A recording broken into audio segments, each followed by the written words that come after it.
तो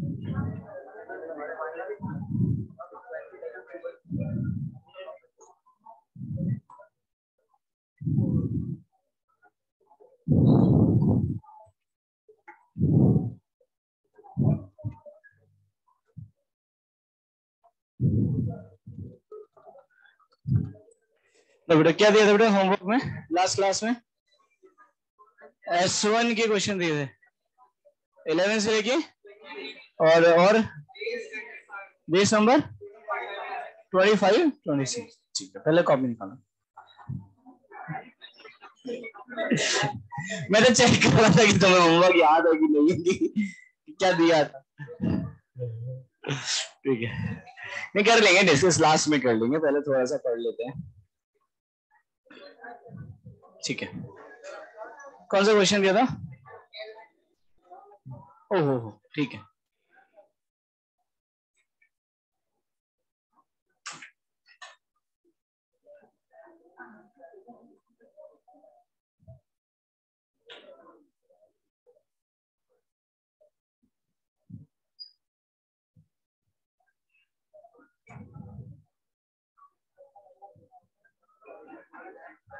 ये दिया था ना बेटा, ये आपको दे रखा था R2 आई थिंक, ये R1 था, ये R2 था 10 ओम, सही है, ये R3 था, और आपको अमीटर की रीडिंग दे रखी थी 500 मिली एम्पियर और वोल्ट मीटर की 10 वोल्ट, ये था, और पावर डिसिपेटेड अक्रॉस R3 दे रखा होगा शायद, that is equals to 30 watt. ये थी क्या वैल्यूज? ठीक है, चलो भाई आंसर आया क्या बेटा सब लोग के? आए आया? कितना आया? चलो देख चेक करते हैं। R1 सबसे टफ है निकालना, उसकी वैल्यू आपकी होगी 20 ओम, ये मैं बता देता हूँ, बाकी आप मुझे R3 बताओ कितना आया। 7.5 7.5 मैच किया, ठीक है, तो R3 आएगा आपके पास 7.5 ओम। EMF ऑफ द बैटरी कितना आया? 15, बहुत बढ़िया। और मैंने एक क्वेश्चन पूछा था पावर ना, करंट में सर्किट पूछा था शायद, करंट भी पूछा था क्या? नहीं, total power delivered by the battery कितना आया? बहुत बढ़िया है ना, पावर आएगा 37.5, ये आंसर आया क्या? और किसी का आया? यार बहुत बढ़िया ना, ये सबसे बढ़िया क्वेश्चन। ठीक है, अब चेक करते हैं कैसे इस क्वेश्चन को सॉल्व करेंगे। क्वेश्चन आसान है, अगर जितनी भी बातें मैंने आपको बताई हैं आप अगर आपको समझ में आ रही हैं तो आप बहुत आसानी से मिनिमम कैलकुलेशन में इसको सॉल्व कर सकते हो। थोड़ा सा इंटरेक्टिव क्वेश्चन करेंगे तो मुझे बताते चलना, ठीक है। ये एक वोल्ट मीटर और ये एक अमीटर है। अमीटर और वोल्ट मीटर का काम क्या है, सबको क्लियर है? अमीटर का काम है करंट को रीड करना और वोल्ट मीटर का काम है वोल्टेज को रीड करना। ये एक आइडियल वोल्ट मीटर है और ये एक आइडियल अमीटर है, क्लियर है? आइडियल वोल्ट मीटर होता क्या है? ठीक है, चलो मैं आपको आज ये हम प्रूफ भी कर देंगे। जैसे मैंने आपको कल बोला था कि कभी भी आइडियल वोल्ट मीटर और आइडियल अमीटर हो तो मैंने बोला कि वोल्ट मीटर को हटा दो और जितना पोटेंशियल इसके अक्रॉस होगा वही आइडियल वोल्ट मीटर की रीडिंग होगी, यही मैंने बोला था। और आइडियल अमीटर को हटा दो और इसमें क्या लगा दो, कंडक्टिंग, जितना करंट इसमें फ्लो कर रहा होगा वही आइडियल अमीटर की रीडिंग। ठीक है, ऐसा क्यों करते हैं ये हमें आज समझ में आ जाएगा। तो पहले तो हम बात करें, मैं ऐसे बोल सकता हूं कि इसके अक्रॉस पोटेंशियल ड्रॉप देता है 10 वोल्ट, और जितना करंट इसमें से पास हो रहा होगा उतना ही करंट इसमें से पास हो रहा होगा। तो क्या इस रजिस्टर में से पास होने वाला करंट आ गया? क्या इसके अक्रॉस वोल्टेज पता है? तो क्या इसका रेजिस्टेंस नहीं आ जाएगा क्या? कैसे आएगा? Delta V is equal to I are.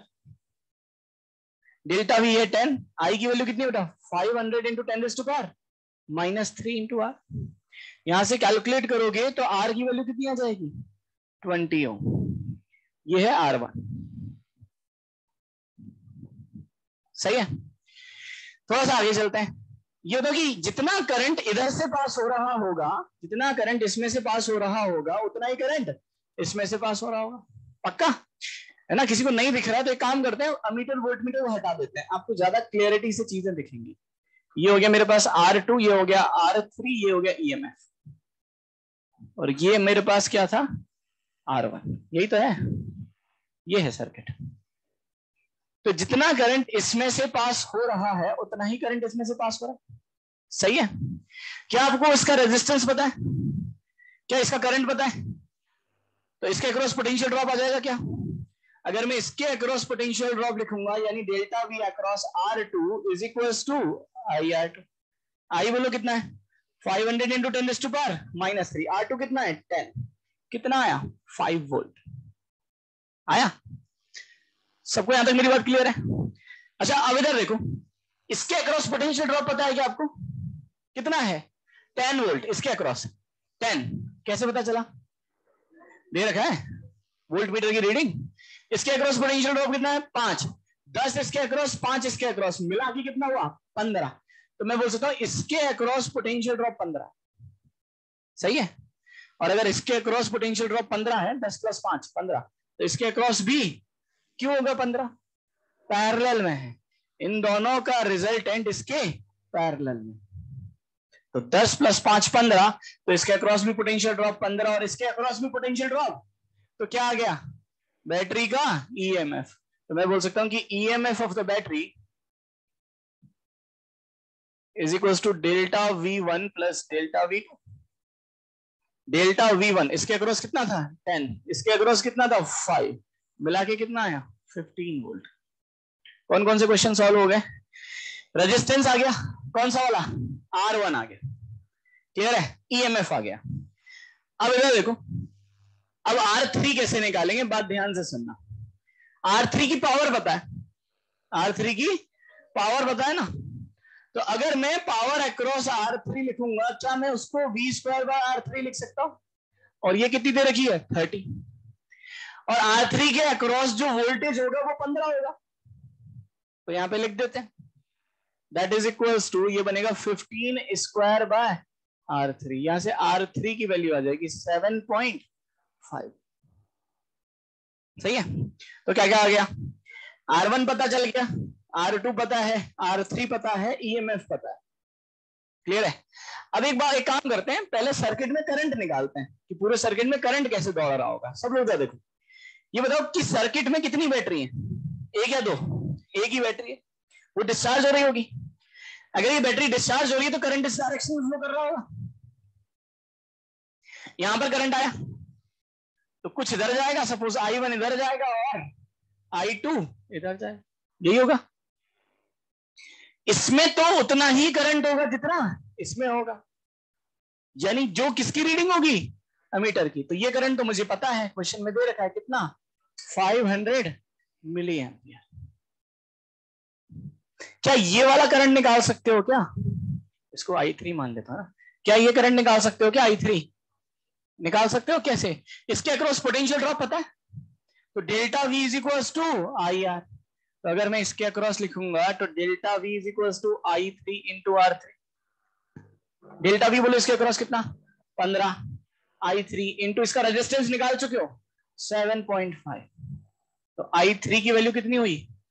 2 ampere. कितना हुआ? 2 एम्पियर। तो यहां से गया 0.5 एम्पियर। देखो ये 0.5 बन गया। और यहां से कितना गया? 2 एम्पियर। तो यहां से कितना आया? 0.5 plus 2 is equal to 2.5 ampere हुआ। और लास्ट क्वेश्चन था कि बैटरी कितनी पावर सप्लाई करेगी? तो बैटरी की पावर होता है करंट पासिंग थ्रू बैटरी। कितना हुआ? 2.5 इंटू उसका potential drop I into delta V। और इसका पोटेंशियल ड्रॉप कितना है? 15। ये आंसर आ जाएगा। तो अगर मैं बात करूंगा कि power supplied by the battery,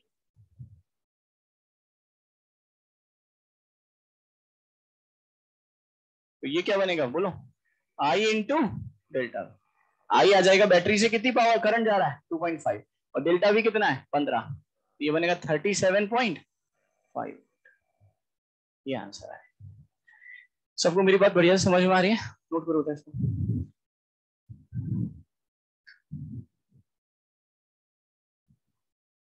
Elon के स्कोर पेपर का कुछ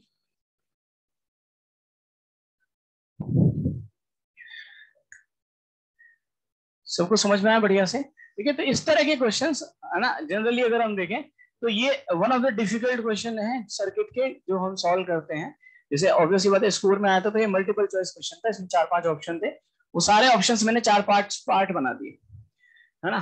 जैसे आपसे पावर पूछ लिया, करंट पूछ लिया, रेजिस्टेंस की वैल्यू पूछ ली, ईएमएफ ऑफ द बैटरी पूछ लिया, तो हम सारी चीजों को कैलकुलेट कर सकते हैं।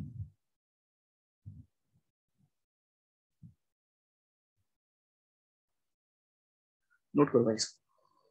लास्ट क्लास में कहां तक पढ़ा दिया था? अच्छा, गैल्वेनोमीटर, अमीटर बता दिया था ना? ठीक है, ठीक, मैंने बता दिया था अमीटर होता क्या है।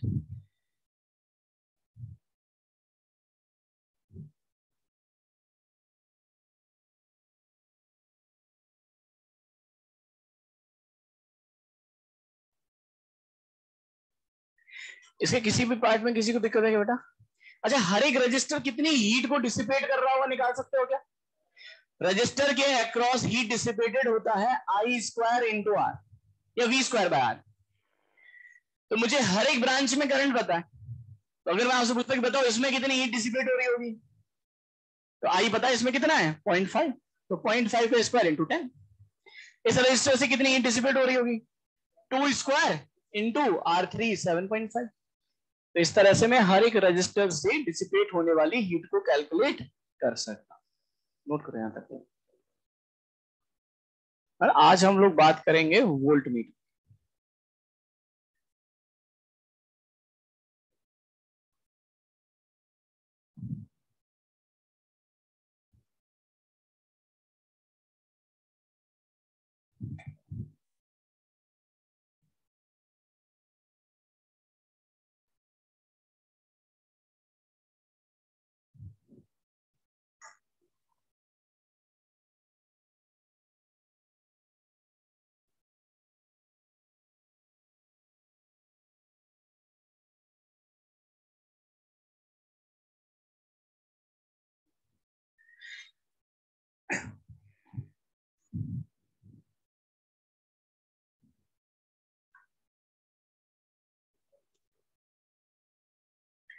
इधर तो बेटा सब लोग है ना, फिर नोट करना, बात को ध्यान सुनो। लास्ट क्लास में हम लोगों ने इलेक्ट्रिकल इंस्ट्रूमेंट स्टार्ट किया, ठीक है। सबसे पहले मैंने बात की गैल्वेनोमीटर की। सब लोग देखो बताते चलना, गैल्वेनोमीटर होता क्या है? एक ऐसी डिवाइस होती है जो करंट को मेजर करती है, लेकिन उससे समस्या क्या है? बहुत ही कम अमाउंट ऑफ करंट को मेजर कर पाता है, जनरली किसमें? Micro ampere. तो कुछ हद तक तो हमारे काम आ सकता है, लेकिन जब हमें हायर करंट को मेजर करना है तो हम उसको यूज में नहीं ले पाते। क्लियर है? उसमें एक और चीज होती है, हम ये बोलते हैं कि जो गैल्वेनोमीटर होता है वो दिखता कैसा है? बिल्कुल स्पीडोमीटर की तरह। मैक्सिमम करंट जो किसी गैल्वेनोमीटर से पास होता है उसको हम क्या बोलते हैं? आईजी। आईजी का मतलब होता है फुल स्केल डिफ्लेक्शन। ठीक है, इधर देखो सब लोग। चलो पहले एक पॉइंट लिख लेते हैं, फिर वोल्टमीटर लिखेंगे। सब लोग इधर देखो, पहले एक नोट लिख देता हूं यहाँ पे, की पॉइंट। जैसे अगर मान लो ये गैल्वेनोमीटर है और इसमें इस तरह से बहुत सारे यहाँ पर डिविजन्स बने हुए हैं, तो हम यही तो बोलते हैं कि जैसे जैसे करंट पासिंग थ्रू गैल्वेनोमीटर बढ़ता जाएगा, निडल का डिफ्लेक्शन बढ़ता जाएगा। ठीक है, तो मैं ऐसे बोल सकता हूं क्या कि current passing through galvanometer directly proportional to number of divisions होता है। जितना ज्यादा करंट पास होगा उतने ज्यादा डिविजन्स को इसकी निडल दिखाएगी। सही बात है? तो यहाँ पे इस पॉइंट को लिख लेते हैं, हेडिंग इसमें ऐसे लिख लो, की पॉइंट। ये काम आएगा क्वेश्चंस को सॉल्व करने में।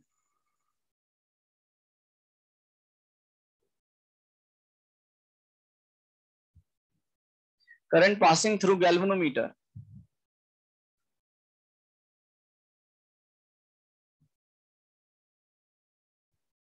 is directly proportional to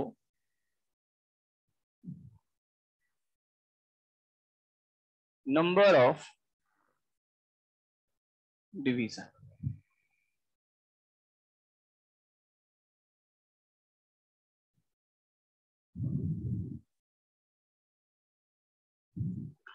अच्छा, फिर मैंने आपको बता दिया कि गैल्वेनोमीटर को अगर मुझे अमीटर में कन्वर्ट करना है तो हम क्या यूज करते हैं? Shunt resistance. कभी भी अमीटर में जब हम गैल्वेनोमीटर को अमीटर में कन्वर्ट करते हैं तो शंट को किस में लगाते हैं? पैरेलल। लेकिन किसी भी रजिस्टर के अक्रॉस करंट मेजर करना है तो अमीटर को किस में लगाते हैं, सीरीज। तो अमीटर तो खुद सीरीज में लगता है। आप ऐसे समझो, मैं अगर एक अमीटर हूं और मुझे अगर इसके अक्रॉस रेजिस्टेंस निकालना है, मतलब इसमें इसके अक्रॉस करंट निकालना है, तो आप मुझे इसकी कहां पे लगा दोगे, सीरीज में। लेकिन मेरे माथे पे जो आप शंट लगाओगे ना, वो किसमें लगेगा, पैरेलल। समझ में आई बात, क्लियर है। तो खुद तो बेचारा खुद सीरीज में लगता है, लेकिन उसको बनाने के लिए, अमीटर को बनाने के लिए गैल्वेनोमीटर में जो शंट लगाते हो किसमें लगाते हो, पैरेलल। सही बात है। अच्छा, उसमें हमने एक पॉइंट लिख लिया था कि शंट रेजिस्टेंस कैसे कैलकुलेट करते हैं। ये हो गया था क्या, हो गया था ना, ये नहीं हुआ था क्या, कोई बात नहीं। हाँ, जैसे मान लो यहां से कितना करंट जा रहा है, आई। तो गैल्वेनोमीटर से मैक्सिमम कितना करंट पास हो सकता है, आई जी। तो इसमें से तो आई जी जाएगा, बाकी रिमेनिंग करंट किसमें से जाएगा, इसमें से। कितना, आई माइनस आई जी। हो गया था ये। फिर मैंने बोला था कि शंट रेजिस्टेंस की वैल्यू कैसे निकालोगे, तो ये दोनों आपस में किसमें है, तो जितना पोटेंशियल ड्रॉप इसके अक्रॉस होगा उतना ही इसके अक्रॉस होगा। तो हमने निकाला था I G into G is equal to I minus I G into R. यहां से हम शंट रेजिस्टेंस की वैल्यू को कैलकुलेट कर, ये पॉइंट मैंने बता दिया था, ये लास्ट पॉइंट था शायद। अब सब लोग इधर देखो, पहले ये बताओ दोनों सीरीज में है कि पैरेलल में, पैरेलल में, ठीक है। छपाई रोक दो एकदम। Delta V is equal to I R होता है ना। क्या मैं यहां से आई निकाल सकता हूं क्या, आई इज इक्वल टू क्या होता है, डेल्टा वी बाय। ये दोनों पैरेलल में, तो दोनों पैरेलल में है, तो दोनों के अक्रॉस पोटेंशियल ड्रॉप तो क्या होगा, सेम होगा। सही है। अगर मैं रेजिस्टेंस की वैल्यू को कम करता जाऊंगा तो करंट की वैल्यू बढ़ती जाए, ऐसा ही होगा। तो अगर मान लो मुझे इस अमीटर में से ज्यादा करंट पास करा, मान लो मैं एक ऐसा अमीटर बनाना चाहता हूं जो 10,000 एम्पियर, 20,000, 50,000, 1,00,000 एम्पियर को रीड कर सके, तो मैं क्या करूंगा, जो शंट रेजिस्टेंस है उसकी वैल्यू को क्या करता जाऊंगा, कम। क्योंकि जैसे जैसे मैं इसकी आर की वैल्यू को कम करूंगा, इसमें से पास होने वाले करंट की वैल्यू बढ़ती जाएगी।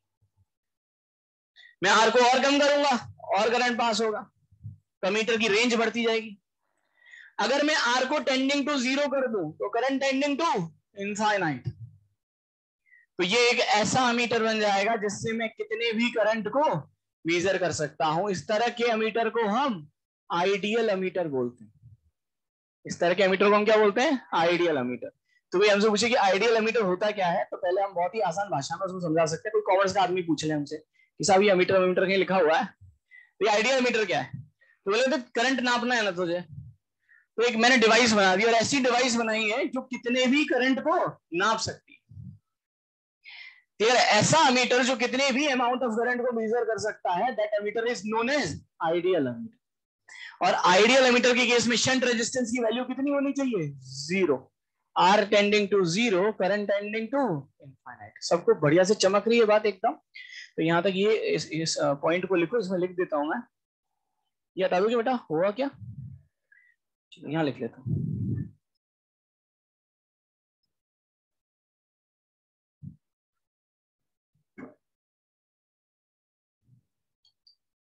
In case of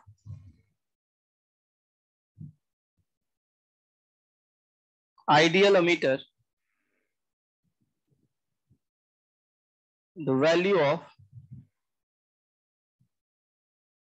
shunt resistance कितनी होनी चाहिए, जीरो।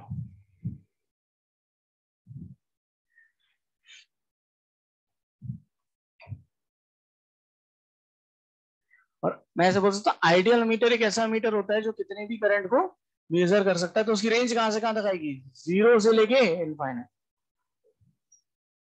तो फिर हम बात करें आइडियल मीटर, तो हम बोल सकते हैं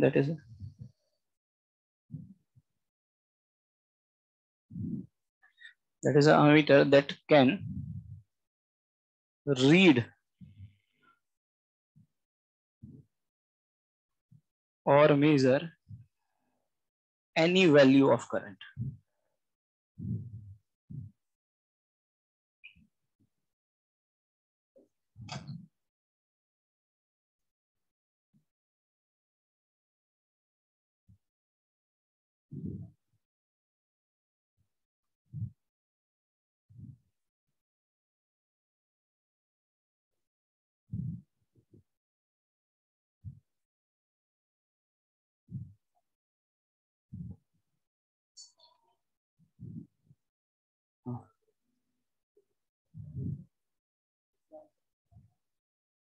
हम गैल्वेनोमीटर की बात नहीं करें। एमीटर एक अलग डिवाइस होती है, गैल्वेनोमीटर एक अलग डिवाइस होती है।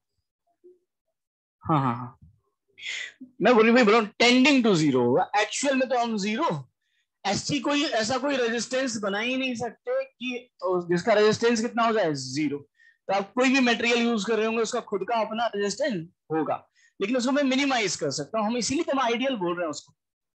आइडियल का मतलब हाइपोथेटिकल, ठीक है। क्या चीज? शंट को हटा दिया तो गड़बड़ हो गई ना, हटाना थोड़ी है हमें तो, बल्कि एक ऐसा वायर लगाना है जिसका रेजिस्टेंस कितना हो, जीरो हो, पाथ प्रोवाइड करना है, और ऐसा पाथ जो रेजिस्टेंस प्रोवाइड ना करे। आपने अगर पाथ ही हटा दिया तो दिक्कत हो जाएगी। आप ऐसे समझो, आपने शंट को हटा दिया तो इसमें कितना करंट पास करेगा, जीरो है ही नहीं। लेकिन अगर ये कंडक्टिंग वायर है तो इसमें मैक्सिमम करंट पास करेगा। दोनों उल्टी चीज हो जाएंगी। आपने हटा दिया, मैं शॉर्ट सर्किट बोल ही नहीं सकता इसको, क्योंकि यहां पर हम डिवाइस बना रहे हैं जो करंट को रीड कर रही है, और हमें डिवाइस में एक्यूरेसी की जरूरत पड़ती है। क्लियर है? तो हम इसको कंडक्टिंग वायर से भी रिप्लेस नहीं कर सकते।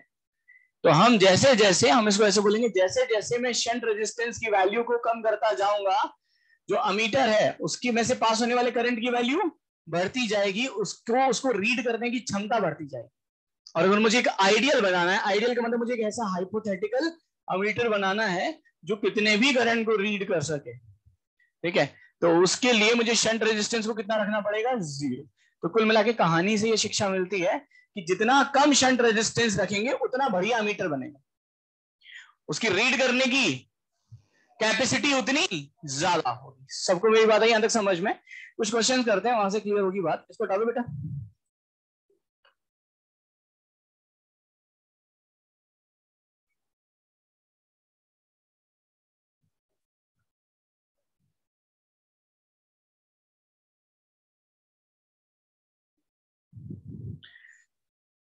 बिल्कुल बेसिक एग्जांपल से स्टार्ट करेंगे और धीरे धीरे एग्जांपल्स को बढ़ाते चलेंगे तो आपको खुद ही समझ में आ जाएगी, है ना बात।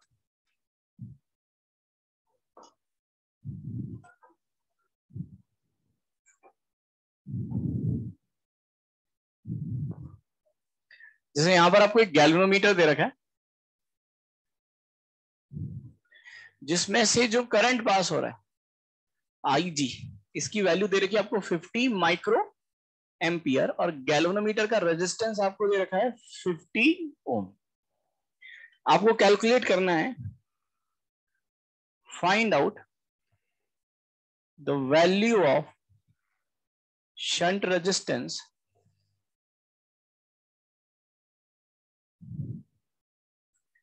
टू कन्वर्ट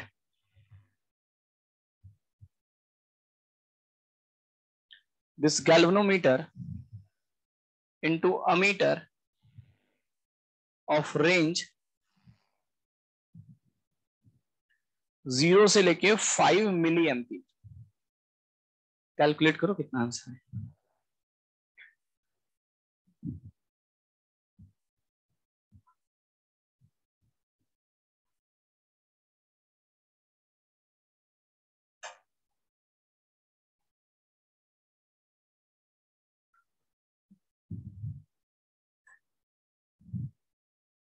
है ना, सब सॉल्व करने की कोशिश करो, क्योंकि आपको खुद समझना चाहिए कि हम सॉल्व कैसे कर रहे हैं, क्या कर रहे हैं, और किस तरह से आंसर आ रहा है।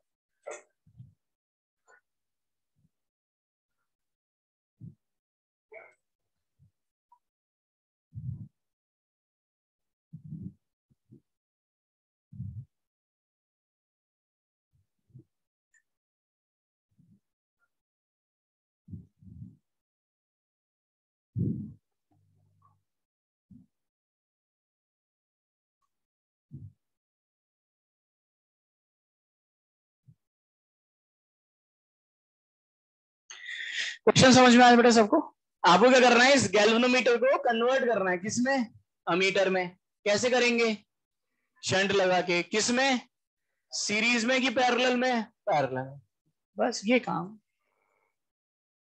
सही है। अब मान लो यहां से आई करंट आया, तो इसमें कितना जाएगा, IG, और इसमें कितना जाएगा, I माइनस आई। जो अमीटर के आधे क्वेश्चन है ना, पोटेंशियल ड्रॉप बराबर करके सॉल्व हो जाते हैं। तो वैसे वो बिल्कुल है ना, 5 नहीं आएगा, 0.5 0.5। हाँ, तो जितना पोटेंशियल ड्रॉप इसके अक्रॉस होगा उतना ही पोटेंशियल ड्रॉप इसके अक्रॉस होगा। तो मैं क्या लिखूंगा इधर देखो, I G into G is equal to I minus I G into R, यही है ना। आपको शंट रेजिस्टेंस की वैल्यू कैलकुलेट करनी है। सबसे पहले आई जी की वैल्यू बताओ कितनी है, 50 इंटू 10⁻⁻⁶। गैल्वेनोमीटर का रेजिस्टेंस 50। आई की वैल्यू बताओ, जितना आपको अमीटर बनाना है, आपको किस रेंज का बनाना है, 0 से 5 मिली एम्पियर, तो कितना देगा 5 मिली एम्पियर। तो 5 इंटू 10⁻⁻⁻, माइनस आई जी कितना है 50 इंटू 10⁻⁻⁻ इंटू आर। सही है। ये वाली टर्म इसके रेस्पेक्ट में बहुत छोटी, उतना छोटा कि 1000 में से एक माइनस कर रहे हैं, वही तो है। तो इसको मैं क्या बोल सकता हूं, टेंडिंग टू 0 इसके रेस्पेक्ट में। सही है, सही बात है ना। यहां से r कैलकुलेट करोगे तो r की वैल्यू आ जाएगी आपके पास, that is 50 into 10⁻⁻⁶ into 50 divided by 5 into 10⁻⁻, ये बनेगा 0.5। सबको समझ में आ रही बात बेटा यहां तक? इसको नोट करो, अगले क्वेश्चन पर आते हैं।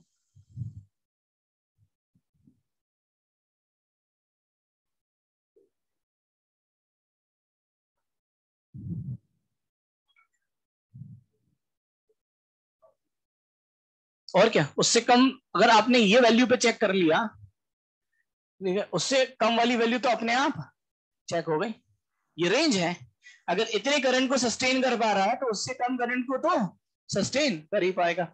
जब आप बनाते हो तो आप मैक्सिमम वैल्यू के हिसाब से वैल्यूज को चेक करते हो। अगले क्वेश्चन पर आते हैं। नेक्स्ट क्वेश्चन है, हाँ नहीं लेकिन करेंगे, नहीं कर सकते, बिल्कुल सही है कि सर हम अप्रोक्सीमेट नहीं कर सकते, लेकिन कैलकुलेशन बहुत डिफिकल्ट हो जाती है। और जेई में कभी भी जितने भी क्वेश्चंस आते हैं उसमें अप्रोक्सीमेशन यूज किया हुआ ही होता है, तो हम उसके हिसाब से ही आंसर को कैलकुलेट करेंगे। क्लियर है? क्योंकि अभी तो मेरे हिसाब से ये कैलकुलेशन फिर भी आसान थी, कैलकुलेशन बहुत गंदी आएगी इसमें। तो आपको हमेशा इसका, इसलिए मैंने अप्रोक्सीमेट किया क्योंकि आप जब भी क्वेश्चन सॉल्व करोगे तो आपको अप्रोक्सीमेशन को यूज करना ही करना है। क्योंकि मेंस में और एडवांस में दोनों में जो भी आप आंसर निकालोगे तो आपका आंसर अप्रोक्सीमेशन से ही आएगा।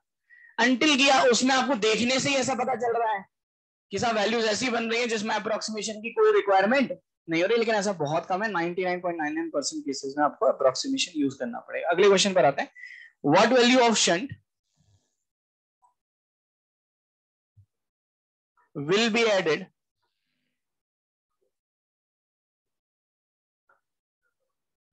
to a galvanometer such that only 10% of total current passes through galvanometer।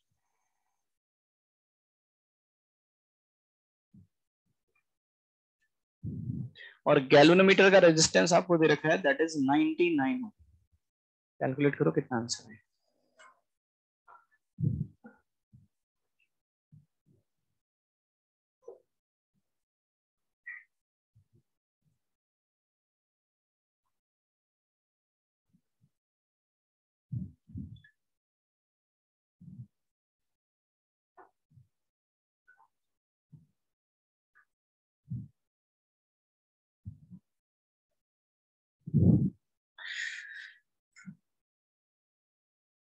सब लोग कैलकुलेट करने की कोशिश करो, सबकी आवाज आनी चाहिए जोर से। कितना आएगा? 9 नहीं आएगा, 11, 11 बिल्कुल आंसर आएगा 11 है ना। बहुत सिंपल है, मैं बता रहा हूँ कि अमीटर के क्वेश्चंस बहुत आसान होते हैं, ठीक है, बहुत ज्यादा मेहनत करने की कोई रिक्वायरमेंट नहीं, क्योंकि है कंसेप्ट बहुत छोटा सा।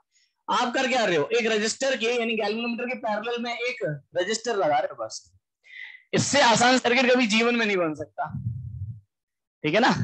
तो ये आप मान के चलो। देखो दिक्कत क्या होती है, बच्चा है ना पहले दिमाग में समझ लेता है कि मुझे ना इलेक्ट्रिकल इंस्ट्रूमेंट कभी समझ में नहीं आ सकता, तो पहले वो दिमाग के सारे दरवाजे बंद कर लेता है, फिर उससे ना पैरेलल सॉल्व होगा ना सीरीज। लेकिन हम ये समझ लें कि इससे आसान सर्किट, तो वोल्टमीटर तो और आसान है क्योंकि आप रजिस्टर को किस में लगा रहे हो, सीरीज में लगा रहे है ना, वो और आसान हो गया। इसमें तो भी आपको मेहनत लग रही है थोड़ी सी, डेल्टा भी बराबर कर रहे हैं, उसमें तो फाइनली R1 प्लस R2, ये आंसर।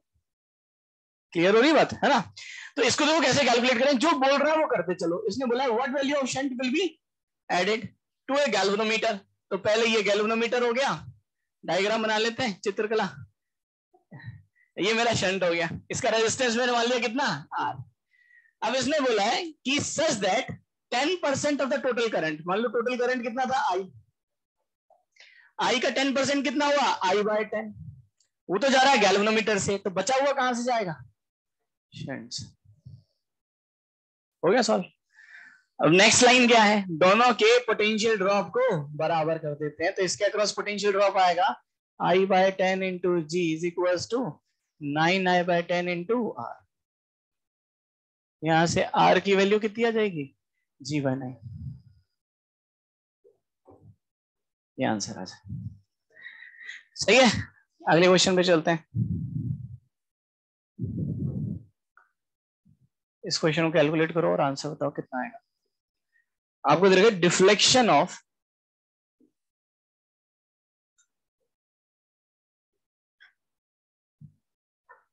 Moving coil galvanometer. कोई रास्ते में गिर तो नहीं गया, मैं बोल रहा हूँ कि कोई रास्ते में छूट तो नहीं गया पीछे, पक्का साथ में चल रहे हो ना सब, कि मैं ही चल रहा हूँ आगे आगे, है ना? कोई छूट जाए तो मुझे बता सकता है, ठीक है? बाकी लोग अपने क्वेश्चन करते रहेंगे, मैं 10 बार दोबारा से एक्सप्लेन कर दूंगा, लेकिन समझ में आना चाहिए, वो हमारा उद्देश्य, ठीक है? टाइम पास करना और कोर्स कंप्लीट करना मेरा उद्देश्य नहीं, वो हो जाएगा अपने आप ही, है ना? 10 सितंबर को होना होगा, 20 को हो जाएगा, और तो क्या फर्क पड़ जाएगा, है ना? तो उससे कोई ज्यादा फर्क नहीं पड़ेगा, ठीक है? 10 के बजाय 12 को हो जाएगा, 15 को हो जाएगा, लेकिन समझ में तो आएगा। घास काट के चला जाऊंगा तो उससे कोई फायदा भी नहीं है ना, ठीक है? तो वैसे ही खत्म है सब कुछ, तो है ना, बढ़िया से पढ़ेंगे। कोई भी समस्या आप 10 बार पूछ सकते हो, कोई बुराई नहीं है, ठीक है? पूछने में कोई बुराई नहीं है, लेकिन अगर आप मेहनत कर रहे हो तो। अब हर में सर आपने यहाँ पे स्प्रिंग लगा रखी है जो ऑसिलेट करती रहती है, तो उसका तो इलाज मेरे पास नहीं है, ठीक है? चलो अगले क्वेश्चन पर आते हैं, इस क्वेश्चन को सॉल्व करते हैं। Deflection of moving coil galvanometer from 50 division to 10 division changes from 50 division to 10 division when a shunt applied of 12 ohm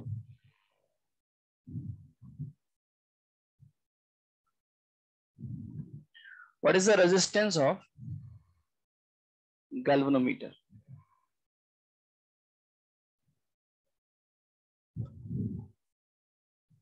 आपको एक कंडीशन दे रखी है, keeping main current constant.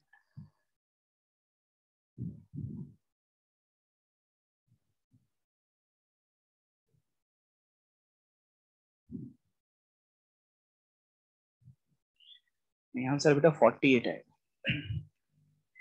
Question क्या है, deflection of the moving coil. Question में समझा देता हूं, इधर देखो, इसने लिखा है कि जो मूविंग कॉइल गैल्वेनोमीटर का मतलब समझ में आया ना, मैंने लिखा है गैल्वेनोमीटर को हम मूविंग, ये लिखा नहीं था क्या पॉइंट, ठीक है? तो इस पॉइंट को बात ध्यान सुनना, वो सुबह लिखा होगा ना, कंफ्यूज हो जाता हूँ मैं, तो बात ध्यान सुनो कि गैल्वेनोमीटर को हम एक बार और कहानी थोड़ी सी ऐड कर देता हूँ। गैल्वेनोमीटर को हम एक और नाम बोलते हैं, इसका एक्चुअली जो फुल नेम होता है वो होता है मूविंग कॉइल गैल्वेनोमीटर। ऐसा क्यों होता है? एक्चुअली ये जो है ना डिवाइस है, ये एक्चुअली इलेक्ट्रिकल डिवाइस नहीं, ये जो काम करता है ना वो मैग्नेटिक प्रॉपर्टी पे करता है, ठीक है? इसमें हम क्या करते हैं, कॉइल लगा देते हैं, थोड़ा सा स्ट्रक्चर समझाता हूं। एक कॉइल होती है, कॉइल में जैसे ही करंट पास होता है ना, वो कॉइल क्या घूमने लगती है, क्योंकि उस पर टॉर्क लगता है, ठीक है? इसीलिए इस गैल्वेनोमीटर को हम क्या बोलते हैं, मूविंग कॉइल गैल्वेनोमीटर। सबको मेरी बात अच्छे से समझ में आई? तो वो हम जब ईएमआई पढ़ेंगे, इलेक्ट्रोमैग्नेटिक इंडक्शन पढ़ेंगे, तब मैं आपको इसका पूरा चीर फाड़ करके ऑपरेशन करके बताऊंगा। लेकिन अभी तो हम इतना तो समझ सकते हैं कि गैल्वेनोमीटर का एक और नाम होता है मूविंग कॉइल। तो ये कोई नई चीज नहीं है, वही है जो पढ़ रहा है। तो यहाँ पे दे रखा है deflection of moving coil galvanometer changes from 50 division to 10 division. तो इसका मतलब क्या हुआ, करंट कम हो गया, पहले मान लो कि गैल्वेनोमीटर में करंट आईजी जा रहा था, तो कितने डिफ्लेक्शन दिखा रहा था? 50 मैक्सिमम, पूरी निडल घूम गई थी। अब मैंने शंट लगाया तो उसमें से पास होने वाला करंट क्या हुआ? कम हो गया, और डिफ्लेक्शन अब कितना कन्वर्ट हो गया? 50 से कितना हो गया? 10। तो आपको कैलकुलेट करना है गैल्वेनोमीटर का रेजिस्टेंस कितना होगा। आंसर आएगा 48।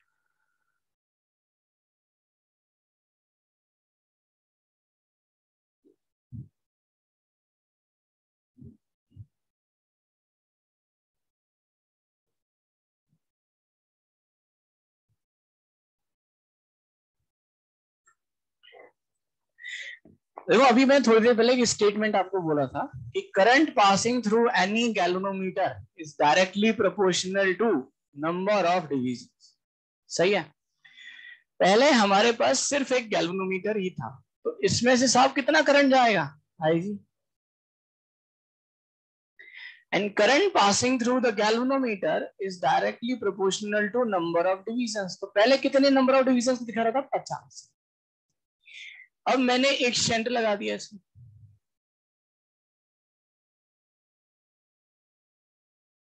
अब मान लो इसमें से जो करंट जा रहा है वो आई जा रहा है, तो ये अब आई किसके डायरेक्टली प्रोपोर्शनल होगा? कितने कितने डिविजन है? 10। क्या मैं दोनों को डिवाइड कर सकता हूं क्या? तो दिस डिवाइडेड बाय दिस कर देता हूं, तो this I divided by I G is equal to 10 divided by 50। I की वैल्यू कितनी आएगी? I G by 5। कितनी हो जाएगी? I G by 5। तो यहां से हमें ये एक पॉइंट पता चलता है कि जिस फैक्टर से नंबर ऑफ डिविजन्स कम हो जाते हैं, जिस फैक्टर से नंबर ऑफ डिविजन्स कम हो जाते हैं, उसी फैक्टर से गैल्वेनोमीटर में करंट कम हो जाता है। पहले नंबर ऑफ डिविजन्स कितने थे? 50। अब कितने हैं? 10। कितने फैक्टर से कम हुए? 1/5। By the same ratio current की वैल्यू भी उसी तरह से डिक्रीज कर जाएगी। पहले करंट अगर आईजी था, अब करंट कितना होगा? I G by 5। तो हम बार बार ये सब नहीं करेंगे, हम डायरेक्टली निकाल लेंगे। सबको मेरी बात आ रही है बेटा समझ में? अब अगर मान लो ये करंट आईजी बाय 5 हो गया, तो यहां पे देखो एक और चीज दे रखी, keeping the main current constant. यानी यहां से तो अभी भी कितना करंट आ रहा है? आईजी है। इसमें कितना करंट गया? I G by 5। तो इसमें कितना जाएगा? 4 IG बाय जाएगा। सबको मेरी बात बढ़िया समझ में आई? अब ये दोनों किसमें है? पैरेलल। तो आंसर आ गया IG/5 into G is equal to 4IG/5 into R. तो यहां से गैल्वेनोमीटर का जो रेजिस्टेंस आएगा वो आएगा 4 इंटू आर, और आर की वैल्यू 12 दे रखी है। कितना आ जाएगा? 48 आ जाएगा। नोट करो।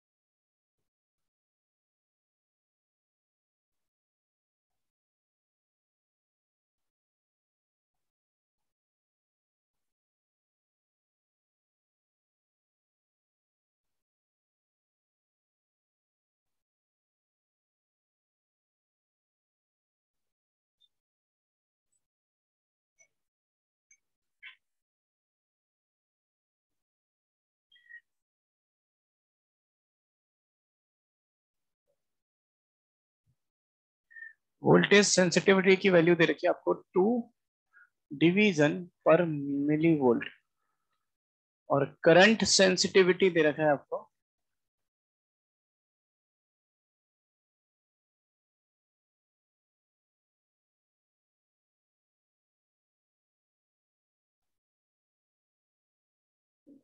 वैल्यूज। आंसर भी मैच करेगा।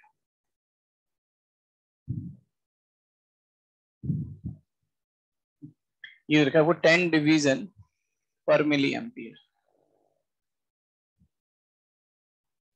कैलकुलेट करो कितना आंसर है।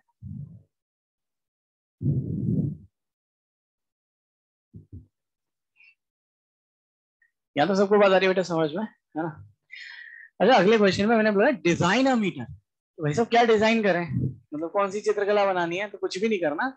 अमीटर में दो ही चीज है, एक तो गैल्वेनोमीटर का रेजिस्टेंस और एक शंट रेजिस्टेंस। तो आपको ये दो वैल्यू कैलकुलेट करनी है, आपका आंसर आ जाएगा। तो आपसे यही क्वेश्चन पूछा है, design ammeter that can have 150 division, voltage sensitivity दे रखी है, करंट सेंसिटिविटी दे रखी है, and that can read a current up to 6 ampere.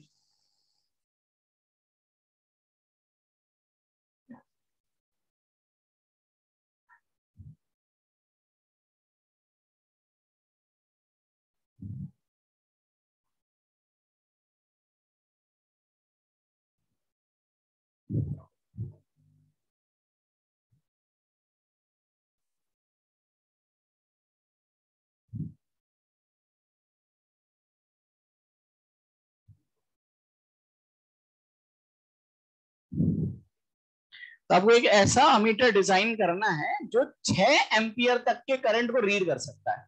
सही है। आपको क्या क्या इंफॉर्मेशन दे रखी है, आपको टोटल नंबर ऑफ डिवीजन दे रखे कितने हैं, 150। उसकी करंट सेंसिटिविटी दे रखी है, वोल्टेज सेंसिटिविटी दे रखी है। आपको कैपिटल जी की और आर की वैल्यू कैलकुलेट करनी है। कैसे करेंगे? अच्छा बताओ इसका मतलब क्या है, इस वोल्टेज सेंसिटिविटी से आप क्या निकाल सकते?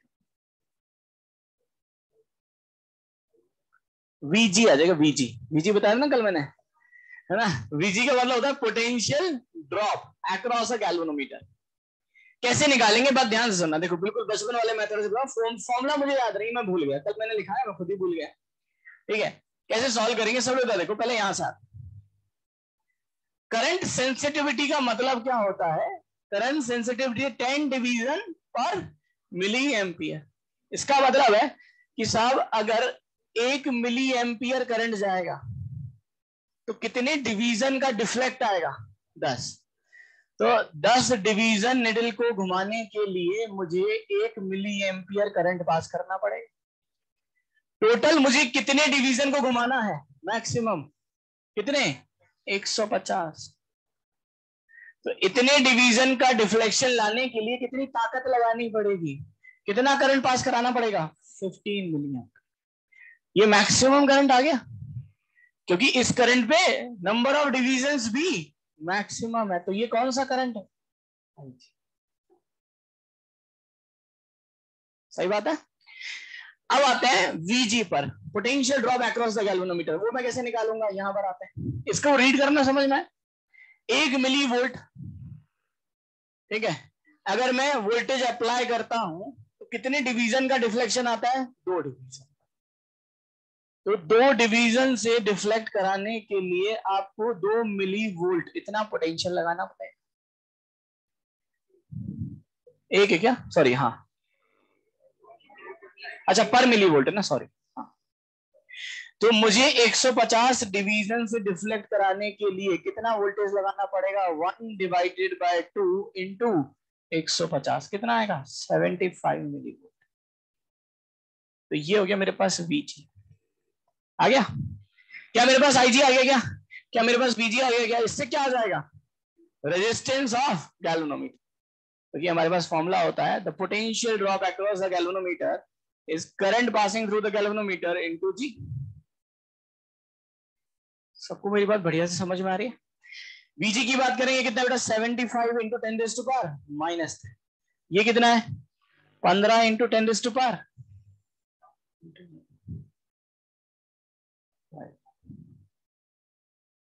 सही है। और शंट निकालने का तो एक ही फॉर्मूला है, दोनों के अक्रॉस पोटेंशियल ड्रॉप लिखो, दोनों को बराबर करो, आंसर आ जाएगा। कैलकुलेट करके बताओ कितना रहा, 7.5।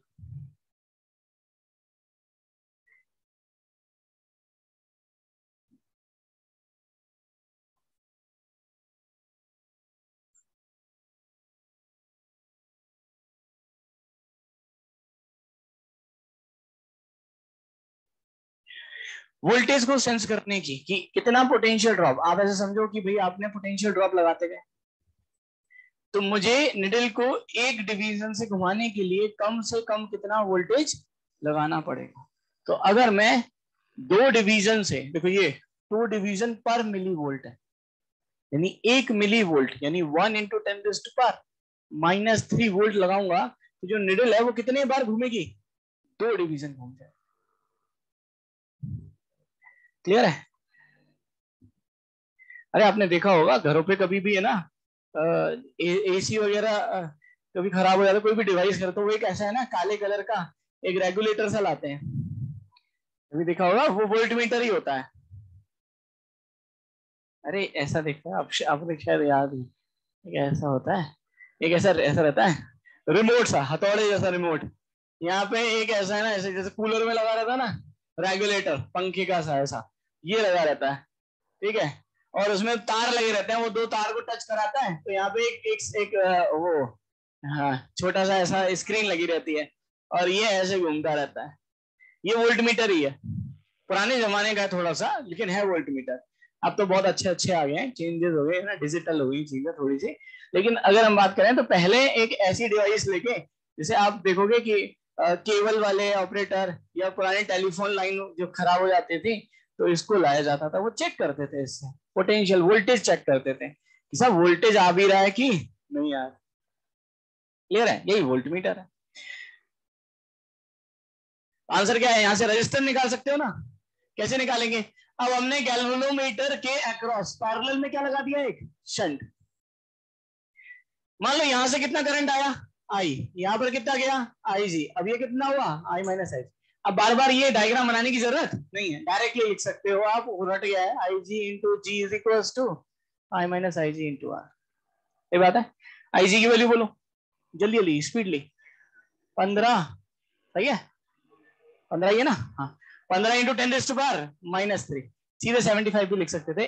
जी की वैल्यू कितनी है, 5, आई की वैल्यू बोलो कितनी, 6 minus I G into R, ये हो जाएगा टेंडिंग टू, बहुत छोटा है ना उसके एस्पेक्ट का, यहाँ से आर की वैल्यू आ गई, तो ये वो 75/6 इंटू 10⁻⁻, सही है, 3 से चला गया, ये हो गया 25 बार, ये गया 2 बार, 25/2 12.5, तो यहाँ से रेजिस्टेंस की वैल्यू आ जाएगी 12.5 मिली ओम। यहाँ से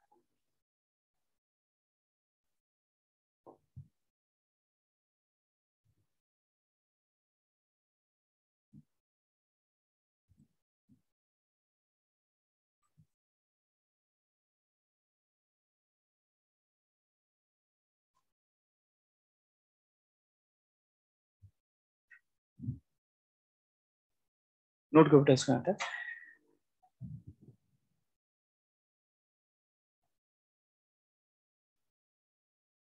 अगले पॉइंट पर आते हैं, that is volt meter.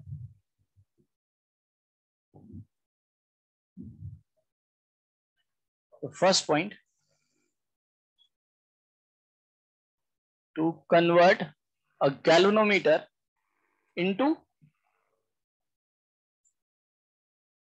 voltmeter, we add a shunt in series.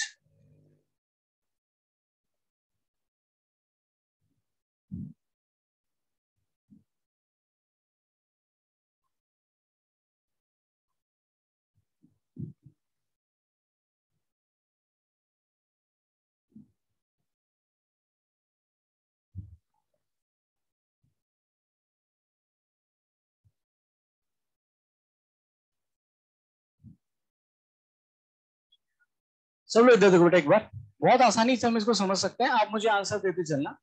जैसे मान लो ये गैल्वेनोमीटर है, ठीक है, इस गैल्वेनोमीटर में से मैक्सिमम कितना करंट पास कर सकता है, बोलो, इसमें किसी को समस्या? तो इस गैल्वेनोमीटर के अक्रॉस मैक्सिमम पोटेंशियल डिफरेंस कितना हो सकता है, कितना होगा, है ना, delta V is equal to I into R, जिसको हमने वीजी बोला था, तो वीजी इज इक्वल टू कितना था, आई जी इंटू जी, यही था। तो मैं ये बोल सकता हूं कि अगर मैं इस गैल्वेनोमीटर को एक वोल्ट मीटर की तरह से काम लूं तो ये कितने वोल्टेज को रीड कर सकता है, वीजी। लेकिन समस्या क्या है, इसका वोल्टेज बहुत कम होगा। क्यों कम होगा? अरे ये यही बहुत कम है बेचारा, ये 10⁻⁻�6 ऑर्डर का है, तो ये ज्यादा से ज्यादा जी को अगर आप 100 भी रखोगे, 10 भी रखोगे, 100 भी रखोगे, 200 भी रखोगे, तो ये भी 10⁻⁻4 हो जाएगा, -3 हो जाएगा। क्लियर है? तो ये रीड जो करेगा वो मिली वोल्ट में करेगा, है ना। और ऑब्वियस ही बात है कि हम अगर नॉर्मल बैटरी भी यूज करते हैं ना, छोटा वाला सेल, वो भी 0.5 वोल्ट का होता है। तो मिली वोल्ट का तो मतलब क्या है ना, झटका क्या है, तो उसकी खुशबू भी नहीं देगा। क्लियर है? तो कोई काम का नहीं। अब हम क्या करते हैं इसको वोल्ट मीटर में, क्योंकि मैं चाहता हूं कि मैं तो ज्यादा वोल्टेज को रीड कर सकूं, तो मैं क्या करता हूं, इसके सीरीज में, इसके बगल में एक क्या कर देता हूं, शंट लगा देता हूं, एक रेजिस्टेंस लगा देता हूं ऐसे। और इस शंट रेजिस्टेंस की वैल्यू को मैं मान लेता हूं कितना हो गया, R। ये जो कंप्लीट डिवाइस बनी, गैल्वेनोमीटर विद अ शंट, इसको हम क्या बोलते हैं, वोल्ट मीटर। अब ये बताओ कि इसमें से अब कितना करंट पास हो रहा होगा। करंट तो IG जाएगा, करंट चेंज नहीं होगा, क्योंकि गैल्वेनोमीटर ने बोला इससे ज्यादा करंट अगर दे दिया तो भगवान कसम मैं फट जाऊंगा।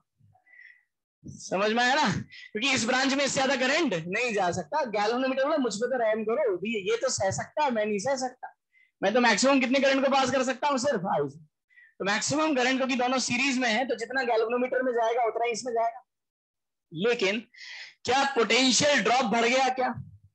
अगर मैं नेट पोटेंशियल लिखूंगा अब इस पूरे वोल्ट मीटर का, तो वो आएगा इसका पोटेंशियल प्लस इसका पोटेंशियल, तो V नेट बताओ कितना होगा। अगर मैं डेल्टा V लिखूंगा यानी रीडिंग ऑफ वोल्ट मीटर, तो ये बनेगा IG into G plus IG into R। तो ये आपके पास आएगा delta V is equal to IG into G plus. ये जो डेल्टा V है ये क्या डिनोट कर रहा है, रीडिंग ऑफ वोल्ट मीटर। मैं ऐसे बोल सकता हूं, जैसे जैसे मैं शंट रेजिस्टेंस की वैल्यू को बढ़ाता जाऊंगा, मेरा जो वोल्ट मीटर है उसकी रीडिंग करने की क्षमता भी बढ़ती जाएगी।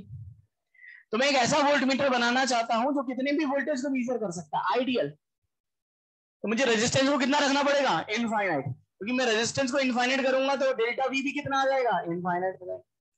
तो in case of ideal volt meter, in case of ideal volt meter, shunt resistance की वैल्यू कितनी होनी चाहिए, इनफाइनाइट। सबको समझ में आया? तो अगर मैं आइडियल एमीटर की बात कर रहा हूं तो शंट रेजिस्टेंस 0, लेकिन अगर मैं आइडियल वोल्ट मीटर की बात कर रहा हूं तो शंट रेजिस्टेंस इनफाइनाइट। सबको बढ़िया से एकदम क्लियर हो रहा है? ठीक है, यहां तक नोट करो, इसको लिख लेते हैं।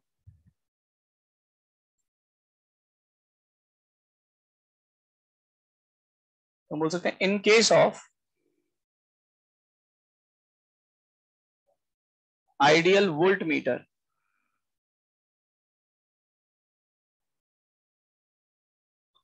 the value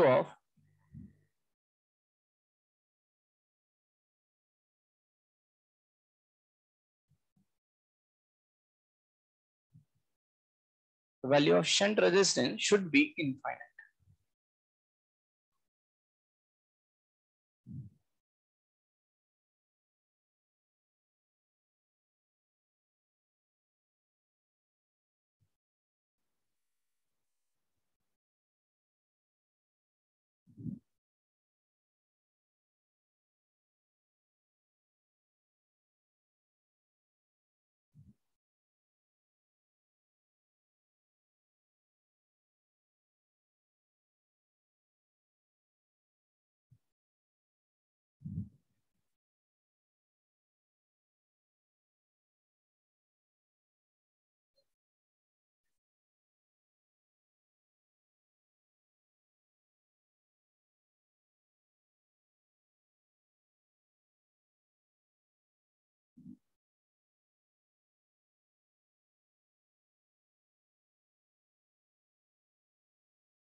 या तो मेरी बात सबको समझ में आ रही है ना?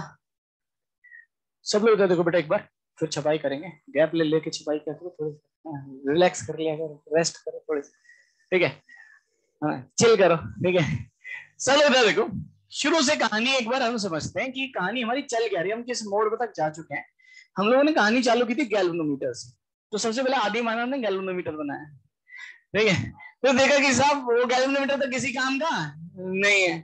फिर उसको धीरे धीरे जैसे जैसे इंसान चेंज होते गए, बंदर से हम इंसान बनते गए, वैसे वैसे हमने गैल्वेनोमीटर से अमीटर और वोल्ट मीटर, तो ये बन गए।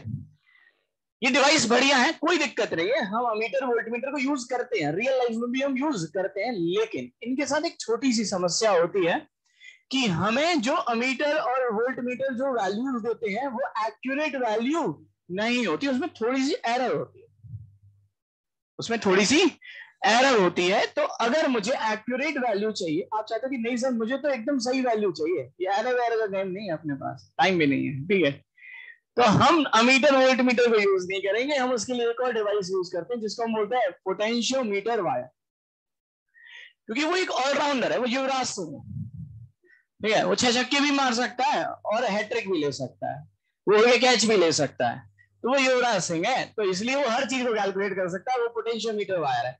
आपको कैलकुलेट करना है इंटरनल रेजिस्टेंस, देखो अमीटर सिर्फ क्या कर सकता है, करंट मेजर करेगा, वोल्ट मीटर सिर्फ क्या करेगा, वोल्टेज। लेकिन अगर मैं पोटेंशियोमीटर वायर की बात करूं तो वो करंट भी मेजर कर सकता है, वो वोल्टेज भी मेजर कर सकता है, वो बैटरी का ईएमएफ भी निकाल सकता है, वो इंटरनल रेजिस्टेंस होता है बैटरी को भी कैलकुलेट कर सकता है, और एक्सटर्नल लोड रेजिस्टेंस को भी कैलकुलेट कर सकता है, वो पोटेंशियल ग्रेडियंट को भी कैलकुलेट कर सकता है, किन्हीं भी दो पॉइंट के बीच के पोटेंशियल डिफरेंस को भी कैलकुलेट कर सकता है। तो वो एक ऑलराउंडर डिवाइस है, और सबसे बड़ी बात वो हमें हमेशा हर वैल्यू एकदम एक्यूरेट दे, उसमें एरर के चांसेस बहुत कम होते हैं। एरर के चांसेस एक वक्त होते हैं कि डिवाइस ही खराब ले आया मार्केट से, तो एरर है, अदरवाइज वो कैलकुलेशन एरर आपको नहीं दे।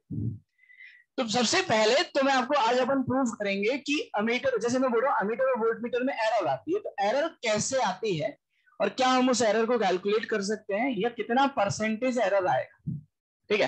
तो बात को ध्यान से सुनना, एक क्वेश्चन ले रहा हूं मैं, बहुत ही सिंपल वैल्यूज ले रहा हूं जिससे कैलकुलेशन आपकी आसान हो और आपको एकदम क्रिस्टल क्लियर चमके, एकदम आपको दिखे बिल्कुल बढ़िया से, ठीक है। बस इसमें एक छोटी सी हेल्प लगेगी, आपको सॉल्व करना है, मुझे नहीं करना है, ठीक है ना। मैं आपसे पूछूंगा, वैसे वैसे मैं सॉल्व करता जाऊंगा, कॉपी पेन अभी बिल्कुल एकदम बंद, जब मैं बोलूंगा तब आप चालू करना लिखना। यहाँ पर आते हैं, मैंने क्या किया, इस सर्किट में देखो, दिख ही रहा होगा कितना आसान सा सर्किट है, कितने रजिस्टर है, 200 और 200 एक बैटरी लगा रखी है 60 वॉट की। अभी यहाँ पे इसको भी हटा देता हूँ, थोड़ा और आपको आसानी होगी, सुकून मिलेगा, ठीक है। अगर मैं आपसे बोलूं कि इसके अक्रॉस कितना पोटेंशियल ड्रॉप आएगा और इसके अक्रॉस कितना पोटेंशियल ड्रॉप आएगा, कितना आएगा, 30 और 30, क्योंकि दोनों सीरीज में है तो दोनों में करंट की वैल्यू सेम होगी। Delta V is equal to I R, current same है तो डेल्टा वी कैसे बटेगा, आर के डायरेक्ट रेशियो में, तो 1:1। तो साहब 30 रुपए ये बांटेगा, 30 रुपए ये बांटेगा। यानी अगर मैं आपसे बोलता कि इसके अक्रॉस पोटेंशियल ड्रॉप कितना है, तो आप बोलते सर 30 वोल्ट इसका आंसर हो। तो अगर मैं एक आइडियल वोल्ट मीटर लगाता, यहां पर क्या लगाता मैं, आइडियल वोल्ट मीटर, तो इस आइडियल वोल्ट मीटर की यहां पर रीडिंग कितनी होती, 30 होती। क्यों होती इसको मैं आप समझाता हूं। मैंने आपको सबसे पहले बोला था कभी भी आइडियल वोल्ट मीटर हो तो उस वोल्ट मीटर को हटा दो, क्यों हटा दो, अब आपको खुद ही समझ में आ जाएगा। आइडियल वोल्ट मीटर का रेजिस्टेंस कितना होता है, इनफाइनाइट, तो साहब यहां पे मैंने इनफाइनाइट रेजिस्टेंस लगा दी, तो ये करंट को फ्लो होने देगा क्या, इनफाइनाइट। रेजिस्टेंस का मतलब ही होता है जो करंट के फ्लो को रोके, और आपने तो यहाँ इनफाइनाइट रेजिस्टेंस लगा दिया, तो इस ब्रांच में करंट फ्लो नहीं करेगा, तो ये किसकी तरह काम करेगा, एक ओपन सर्किट। तो इसीलिए मैंने बोला था कि आइडियल वोल्ट मीटर कभी दे रखा है तो उस वोल्ट मीटर को हटा दो, और जितना करंट, जितना पोटेंशियल ड्रॉप इसके अक्रॉस आएगा वही इस आइडियल वोल्ट मीटर की रीडिंग होगी। तो आइडियल वोल्ट मीटर कितना रीड करके देगा मुझे, 30 वोल्ट। सबको मेरी बात समझ में आ रही है, शुरू से बोल रहा हूं, ये 60 वोल्ट था, ये 200, ये 200, तो इसके अक्रॉस कितना पोटेंशियल ड्रॉप होगा, 30 वोल्ट। तो अगर मैं एक आइडियल वोल्ट मीटर लगाता तो वो कितना रीड करता, 30 वोल्ट का, लेकिन आइडियल तो कुछ होता नहीं, तो जो मैं वोल्ट मीटर लगाऊंगा वो 30 वोल्ट तो रीड नहीं करेगा। जैसे मैं अगर आपसे बोलता, अब इस डायग्राम को बना लो एक बार, कैलकुलेट द वैल्यू ऑफ या रीडिंग ऑफ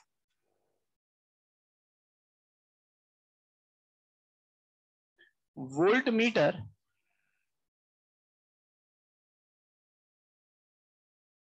इफ केस 1, दो केस ले लेते हैं इसमें. Case 1, if resistance of volt meter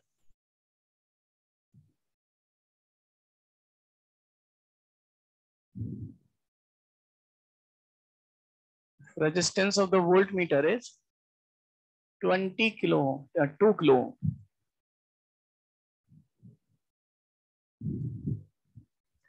And second case ले रहा हूं, if resistance of the voltmeter is 20 kilo ohm.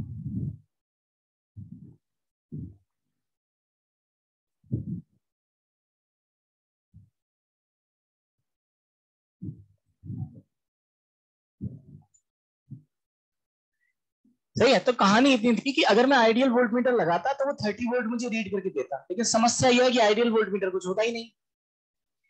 तो मैंने कहा ठीक है, जो मार्केट में अवेलेबल है वो, तो मैं 2 वोल्टमीटर ले आया. पहला वोल्टमीटर लाया जिसका रेजिस्टेंस कितना था, 2 किलो ओम. किलो का मतलब समझ में आ रहा है, ऐसा नहीं 2 किलो का रजिस्टर है. कि साहब ये 2 किलो का, सर ये 20 किलो का कैसे लाए. ठीक है, मतलब 2 किलो का मतलब हुआ 2000 ओम, और ये कितना हुआ 20,000. क्लियर है ना. तो ये 2 किलो ओम का रेजिस्टर है, मतलब वोल्ट मीटर है जिसका रेजिस्टेंस 2 किलो ओम है, और इसका रेजिस्टेंस कितना है 20 किलो. तो ऑब्वियस ही बात है, जब आप इस 2 किलो ओम के वोल्ट मीटर को यहाँ पे लगाओगे तो ये आपको 30 वोल्ट तो रीड करके नहीं देगा, कुछ और रीड करके देगा. तो आपको वैल्यू कैलकुलेट करनी है. ठीक है, मान लो वो वैल्यू आ गई, ये सपोज ये 30 है, मान लो वैल्यू आ गई 25, सपोज, मुझे नहीं पता, मान लो 25 आ गई. एक्चुअली में कितना होना चाहिए था 30, रीड कितना कर रहा है 25. तो परसेंटेज एरर कैसे निकालोगे, final minus initial upon initial into 100. Initial लोगे रेफरेंस, रेफरेंस कितना है 30, कि 30 के रेस्पेक्ट में कितना ज्यादा या कम आया. सबको मेरी बात बढ़िया से समझ में आ रही है. अब थोड़ी सी हिंट और देता हूं, कैलकुलेट आपको करना है कैसे. पहले केस 1 लिखेंगे, ये रजिस्टर आइडियल है क्या, मतलब वोल्टमीटर आइडियल है क्या. कितना रेजिस्टेंस है इसका 2 किलो, मतलब 2000 ओम. तो यहाँ पे वोल्टमीटर को हटा के क्या लगा दोगे, रजिस्टर. जितना पोटेंशियल ड्रॉप इसके अक्रॉस होगा उतना ही इसके अक्रॉस होगा, और वही वोल्टमीटर की रीडिंग होगी. क्लियर हो रही है बात बेटा. यहाँ तक कैलकुलेट करो कितना आंसर है.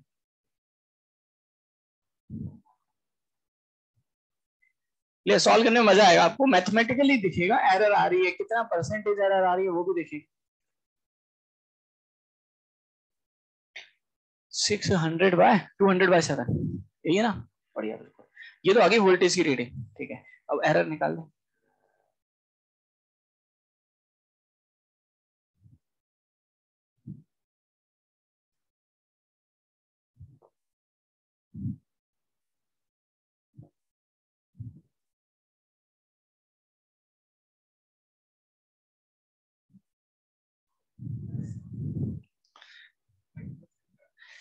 अप्रोक्स बिल्कुल माइनस का 5%. तो माइनस का मतलब एक्चुअली वैल्यू कम आ. अब अगले वाले के लिए कैलकुलेट करो.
कैसे कैलकुलेट करें, देखो कैलकुलेशन बहुत आसान है, इतनी ज्यादा डिफिकल्ट कैलकुलेशन है नहीं. थोड़ा सा अपन समझदारी से सॉल्व करें ना, देखो कितना आसान सॉल्व होगा.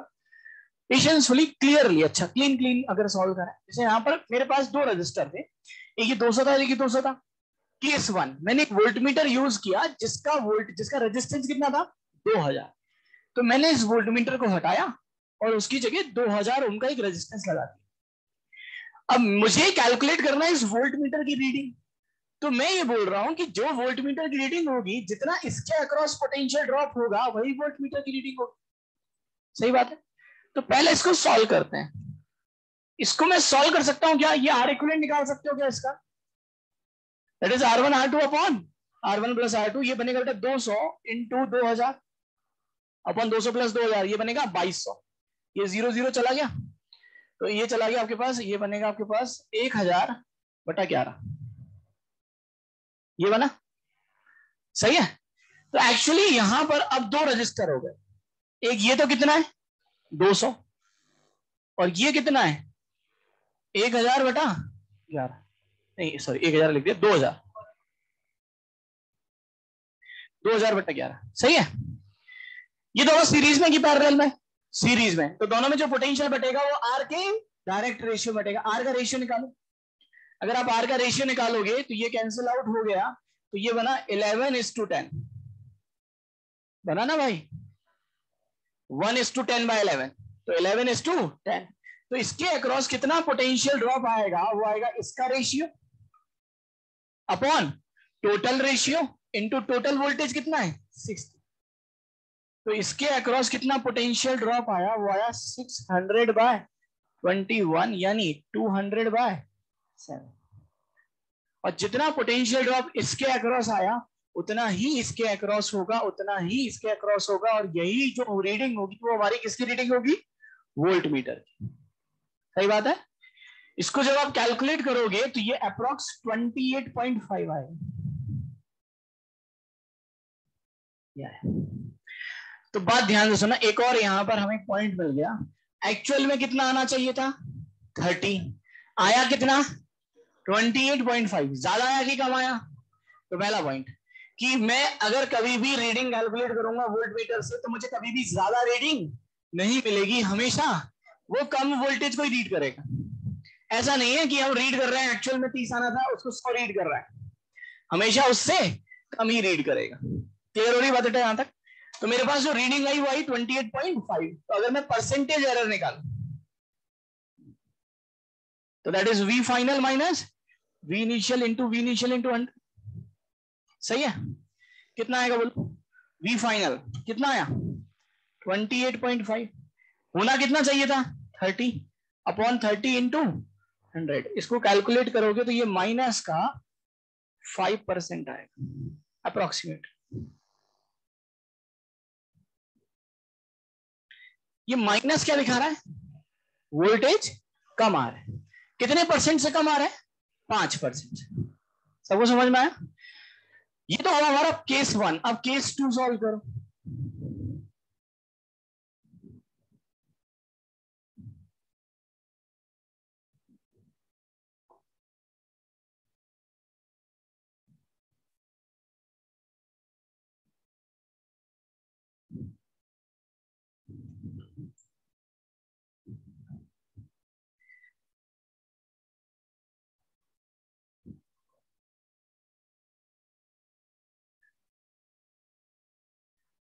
ये था 200 ओम, ये था 200 ओम। अब ये कितना हो जाएगा 20,000।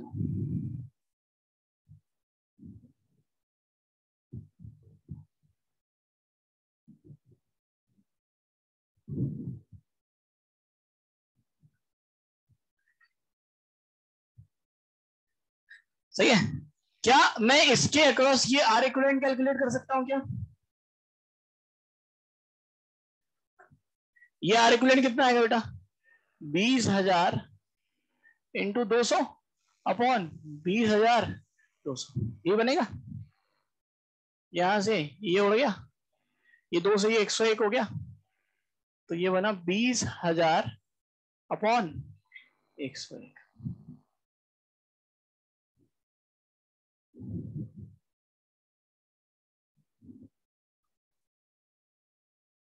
तो कहानी यहां तक पहुंची, ये है 200 ओम, और ये कितना है 20,000 अपॉन 100 और टोटल वोल्टेज है आपके पास 60। सही है। अब इसमें पोटेंशियल कैसे बटेगा बोलो? डायरेक्ट रेशियो में आर का रेशियो अगर मैं कैलकुलेट करूंगा तो मेरे पास आर का रेशियो कितना हो जाएगा? देखो 200 से चला गया 100 बार, तो रेशियो जो आएगा वो आएगा 101:100। सही है। तो इसके अक्रॉस अगर आप पोटेंशियल ड्रॉप निकालोगे डेल्टा वी, तो इसका ratio upon total ratio into total voltage ये आएगा। इसको कैलकुलेट करोगे तो ये बनेगा 29.85। ये वैल्यू कितनी आएगी? 29.85। अब सब लोग एक बार पॉज मारो और इधर देखो। पहले हमने जब 200 मतलब 2 किलो ओम लिया था तो वोल्टेज कितना आ रहा था? 28.5। एक्यूरेट कितना होना चाहिए था? 30। अब मैंने रेजिस्टेंस को और बढ़ा दिया, अब मैंने लिया 20 किलो ओम, 20,000 ओम। अब जो वैल्यू आ रही है वोल्टेज वो कितना आ रहा है? 29.85। जो ओरिजिनल वैल्यू उसके ज्यादा क्लोज आ रहा है, मतलब हमारी एक्यूरेसी क्या हो रही है? बढ़ रही। तो एक्चुअली होता भी यही है ना? हम आइडियल वोल्टमीटर की बात करते हैं और आइडियल वोल्टमीटर वो वोल्टमीटर भी होता है जो बिल्कुल एक्यूरेट रीड करता है, और उसके लिए रेजिस्टेंस कितना होना चाहिए? इनफाइनाइट। तो जैसे जैसे मैं वोल्ट मीटर का रेजिस्टेंस बढ़ाता जाऊंगा हमारी एक्यूरेसी भी बढ़ती जाएगी। लेकिन समस्या क्या है कि मुझे अगर बिल्कुल एक्यूरेट करना है तो उसके रेजिस्टेंस को कितना करना पड़ेगा? इनफाइनाइट, जो पॉसिबल। इसीलिए कभी भी वोल्ट मीटर आपको एक्यूरेट रीडिंग नहीं दे सकता, वो कुछ ना कुछ एरर तो देगा। आप उस एरर को मिनिमाइज कर सकते हो। कैसे मिनिमाइज करोगे? रेजिस्टेंस की वैल्यू को बढ़ा के। मैं रेजिस्टेंस की वैल्यू और बढ़ाता जाऊंगा। अगर सपोज मैं यहाँ पर अभी कितना लिया हमने? 20,000 लिया ना, इसलिए मैं 2 लाख लूंगा तो और क्लोज आ जाएगा, एक्यूरेसी और बढ़ जाएगी। लेकिन समस्या ये है कि हम उस एरर को जीरो नहीं कर सकते। जैसे इस केस में अगर मैं एरर निकालूंगा तो आप एरर निकाल सकते हो। अगर मैं परसेंटेज एरर की बात करूं तो परसेंटेज एरर आएगा that is V final minus V initial upon V initial into 100, है ना? तो ये आपके पास आएगा that is percentage error. V final बोलो 29.85 माइनस 30 अपॉन, बिल्कुल ये आएगा 0.05, सॉरी 0.5 माइनस का। तो जहां पहले एरर 5% आ रही थी, मतलब बहुत ज्यादा एरर आ रही, यहां पर एरर थोड़ी सी कम हो गई, एक्सेप्टेबल रेंज में आ गई। 5% की एरर को तो नहीं ले सकते ना कि साहब 30 वोल्ट है 5% एरर आ रही है। लेकिन अगर आप इसकी बात करोगे तो ये एक्सेप्टेबल रेंज आ रही है। मेरे पास एरर कितनी आ रही है? माइनस का 0.5%। क्लियर होगा बेटा यहाँ तक? तो हमें एक्चुअली दिख रहा है कि जो वोल्ट मीटर और जो अमीटर है वो एक एक्यूरेट डिवाइस नहीं है, ये एरर देते हैं। और इसकी जगह हम कौन सी डिवाइस को यूज करते हैं? Potentiometer, wire. तो नेक्स्ट हमारा पॉइंट वही आता है।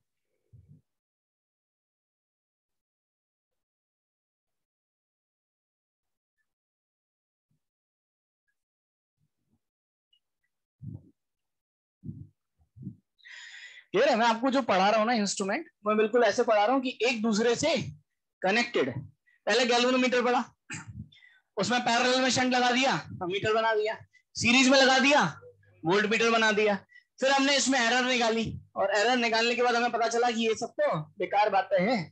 ठीक है, जो मेन चीज है, जो मलाई है, वो पोटेंशियोमीटर वायर। तो हम इसकी बात करें,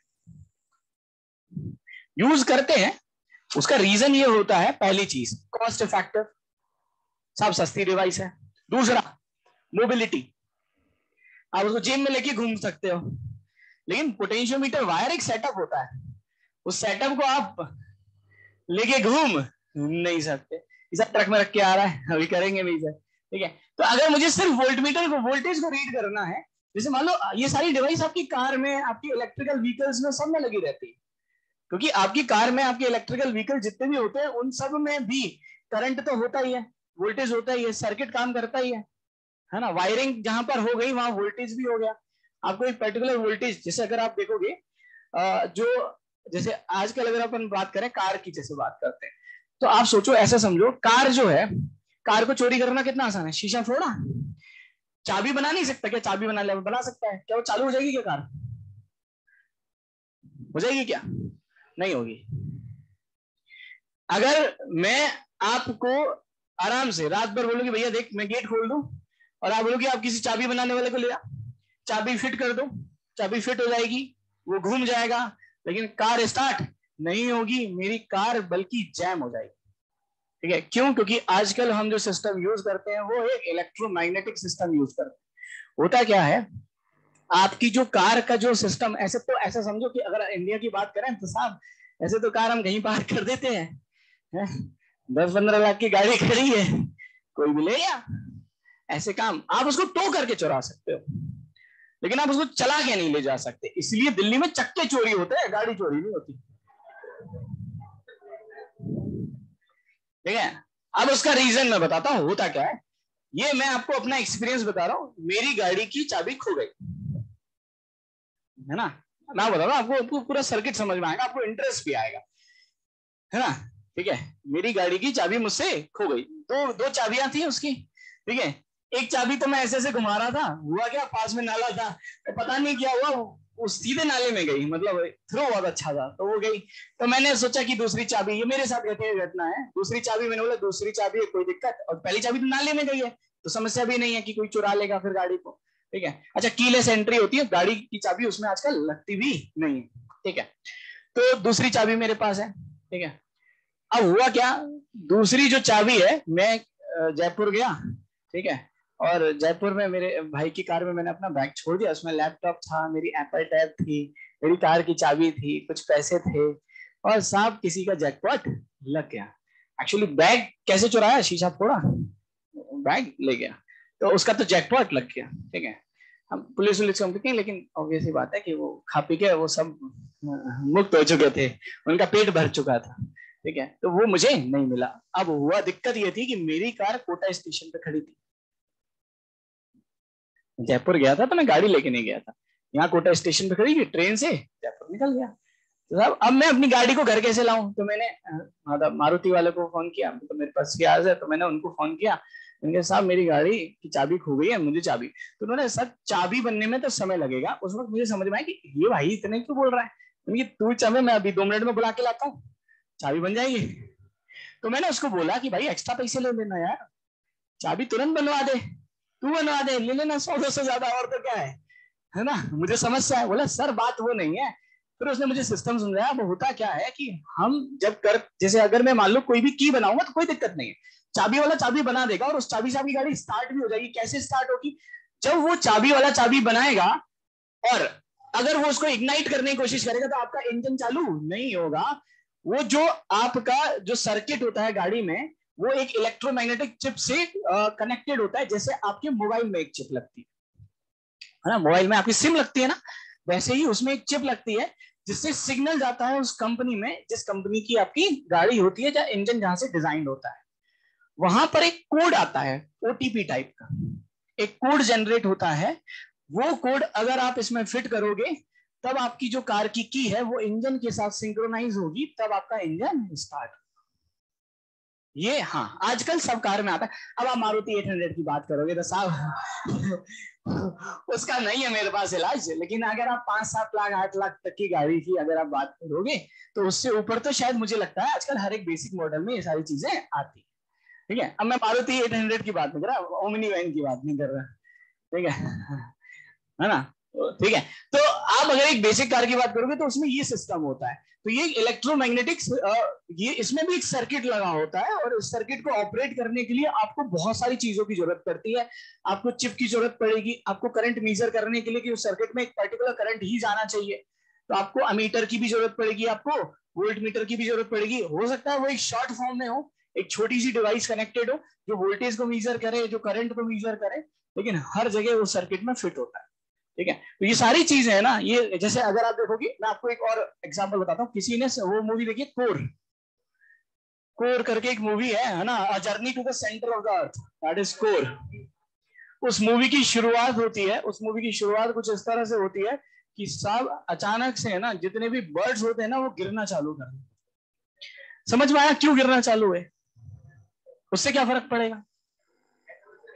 बिल्कुल, जो पक्षी होते हैं ना, हमने सुना होगा कि यार इंडिया में साइबेरियन क्रेन्स है ना आते हैं, बहुत दूर दूर से पक्षी जो होते हैं वो एक कंट्री से दूसरी कंट्री बिना हवाई जहाज के ट्रेवल करते हैं, ठीक है, उनको कोई वीजा पासपोर्ट की कोई जरूरत, वो हजारों किलोमीटर उड़ के आते हैं और वो अपने घर वापस भी चले जाते हैं, ठीक है।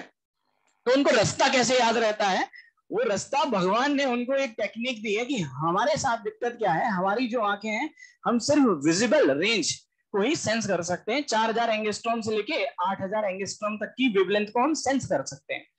लेकिन पक्षियों के पास एक कला होती है कि वो उससे ज्यादा भी रेंज, वो इलेक्ट्रोमैग्नेटिक रेडिएशंस को सेंस कर सकते हैं, ठीक है, और उसके थ्रू वो अपने पाथ को बनाते जाते हैं। क्योंकि यहाँ पर जो मेन होता है ना, हमारी जो अर्थ है उसके कोर में जो है मॉल्टन फॉर्म में लार्वा, मतलब आप बोल सकते हो जो मेटल्स हैं वो मॉल्टन फॉर्म में वो रिवॉल्व करती रहती है ना। मेटल है, मेटल का मतलब चार्ज घूम रहा है, तो इसका मतलब करंट। इस करंट की वजह से अर्थ का अपना एक मैग्नेटिक फील्ड होता है, और अर्थ का अगर मैग्नेटिक फील्ड है तो उसकी ईएम वेव्स, इलेक्ट्रोमैग्नेटिक रेडिएशंस भी होती हैं। तो जो पक्षी होते हैं अपनी, और हमारी बॉडी भी एक्चुअली इलेक्ट्रोमैग्नेटिक रेडिएशन को जनरेट करती है, क्यों, हमारी बॉडी में ब्लड है ना, हीमोग्लोबिन, आयरन बोलते हैं ना, तो मेटल है हमारी बॉडी में, और मेटल हमारी बॉडी में जो ब्लड है वो सर्कुलेट होता रहता है, मनी मेटल भागता रहता है, चार्ज भागते रहते हैं। तो हमारी बॉडी का खुद का भी एक इलेक्ट्रोमैग्नेटिक ईएम वेव अपन बोल सकते हैं मैग्नेटिक फील्ड होता है। हमारी बॉडी का मैग्नेटिक फील्ड अर्थ के मैग्नेटिक फील्ड से ज्यादा होता है, इसलिए अर्थ के मैग्नेटिक फील्ड का हमारी बॉडी के मैग्नेटिक फील्ड पे बहुत ज्यादा असर नहीं होता। हमारी अर्थ का मैग्नेटिक फील्ड होता है 10⁻⁴ ऑर्डर का, 10⁻⁴ टेस्ला, और हमारी बॉडी का होता है 10⁻⁻² टेस्ला। तो हमारी बॉडी का मैग्नेटिक फील्ड अर्थ के मैग्नेटिक फील्ड से बहुत ज्यादा होता है, इसलिए अर्थ के मैग्नेटिक फील्ड का हम पे असर नहीं होता। लेकिन जो पक्षी वगैरह होते हैं ना, उनका फील्ड इतना ज्यादा नहीं होता, तो अर्थ के मैग्नेटिक फील्ड का उन पे बहुत असर पड़ता है, ठीक है।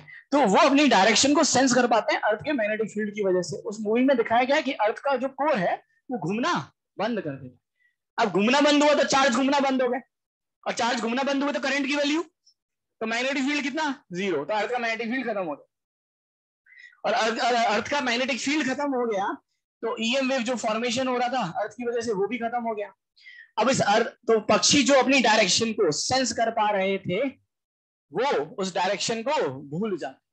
सेम लॉजिक दिया जाता है जैसे कैलाश पर्वत के बारे में बोला जाता है कि जो माउंट एवरेस्ट है उसकी जो ऊंचाई है वो कैलाश पर्वत से ज्यादा है ना, 8,500 मीटर, है ना, 8,500 मीटर, 8 किलोमीटर से ऊपर है, मतलब 8,500, हजार ही बोल रहा हूँ, 8,500 मीटर, ठीक है, और 9,000 मीटर के आसपास ऐसा कुछ है। लेकिन जो कैलाश पर्वत है उसकी जो हाइट है उससे कम है, लेकिन अभी तक कोई भी, है ना, कैलाश पर्वत के पीक तक नहीं पहुंच पाया। इवन डिस्कवरी ने भी अपनी टीम भेजी थी लेकिन वो सक्सीड नहीं हुए। उसका रीजन बहुत सारा है कि वो इतना स्टीप है, पहला स्टीपनेस बहुत ज्यादा है, दूसरा वहां पर जो इलेक्ट्रोमैग्नेटिक रेडिएशंस हैं उसका इफेक्ट कुछ अलग है। तो वहां पर जो लोग जाते हैं शायद वो अपने सेंस को भूलने लगते हैं, ठीक है, सेंसेस खो देते हैं सेंसेस, और दूसरा कि उनकी जो बॉडी ग्रोथ होती है वो चेंज हो जाती है, बाल बहुत तेजी से बढ़ने लगते हैं, नाखून बहुत, ये साइंटिफिक रीजन मैं आपको बता रहा हूँ, ठीक है। सेम जैसे बरमुडा ट्रायंगल्स, वहां पर एक्चुअली बहुत सारे रीजन है, एक तो अर्थ का मैग्नेटिक फील्ड और दूसरा वहां पर मीथेन गैस, ठीक है। तो ये सारी चीजें बहुत फर्क होती है। तो कोई भी जो, जैसे अगर हम बात करें, ऐसे हमारी आपने पढ़ा होगा जैसे रेबन के ग्लासेस होते हैं, जैसे आप चश्मा पहनते हो, ग्लासेस पहनते हो, 200 रुपए में भी आता है साहब, 2,000 का भी आता है। तो ये रेबन वाले 2,000 6,000 का क्यों बेच रहे हैं? पोलराइज ग्लास, जो ग्लास होता है वो पोलराइज्ड होता है।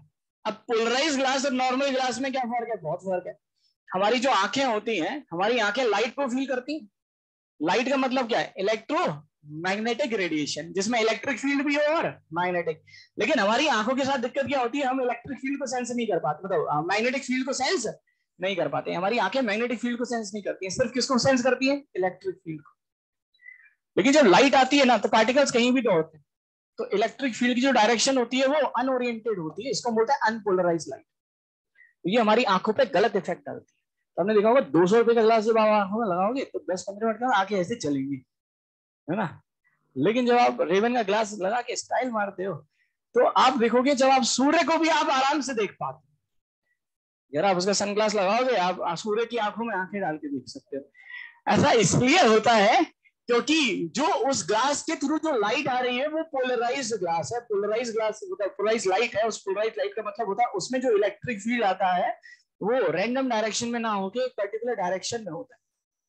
तो हमारे आंखों के विजन को जो होता है वो खराब नहीं करता, उसको हम बहुत आसानी से सेंस कर पाते हैं। तो हमारी जो पूरी दुनिया चल रही है ना, ये इसीलिए उसमें दिखाया कि अचानक से एक्सीडेंट होने लगे। उसको और मूवी में स्टार्टिंग में दिखाया कि अचानक से क्या हुआ, पक्षी गिरने लगे, एक्सीडेंट होने लगे, क्योंकि जो कार चल रही थी, अगर मेरी कार चल रही होगी ना तो चलते चलते बंद हो जाएगी।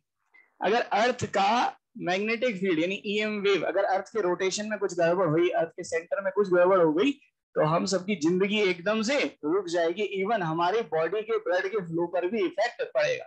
आपने केस सुना होगा कि साहब आपने ऐसा देखा कभी एमआरआई कराया? अभी कोरोना वोरोना में हुआ होगा, कोविड हो गई, किसी ने कराया क्या सिटी स्कैन एमआरआई? नहीं कराया। कभी जीवन में दर्शन कराया होगा ना। तो उसमें ऐसे बोलते हैं ना कि साहब कोई चैन वैन हो, उतार दो अंगूठी चैन, ऐसा थोड़ी ना कि वो चुरा लेगा अंदर कोई। वो इसलिए बोला जाता है कि वो जो मशीन होती है उसका मैग्नेटिक फील्ड बहुत ज्यादा होता है। 2 टेस्ला 3 टेस्ला, टेस्ला बहुत बड़ी यूनिट है। आप ऐसा सोचो, अर्थ का जो मैग्नेटिक फील्ड होता है वो 10⁻⁻⁴ टेस्ला का होता है, और वहां पर 3 टेस्ला की मशीन लगा रखी है उन्होंने।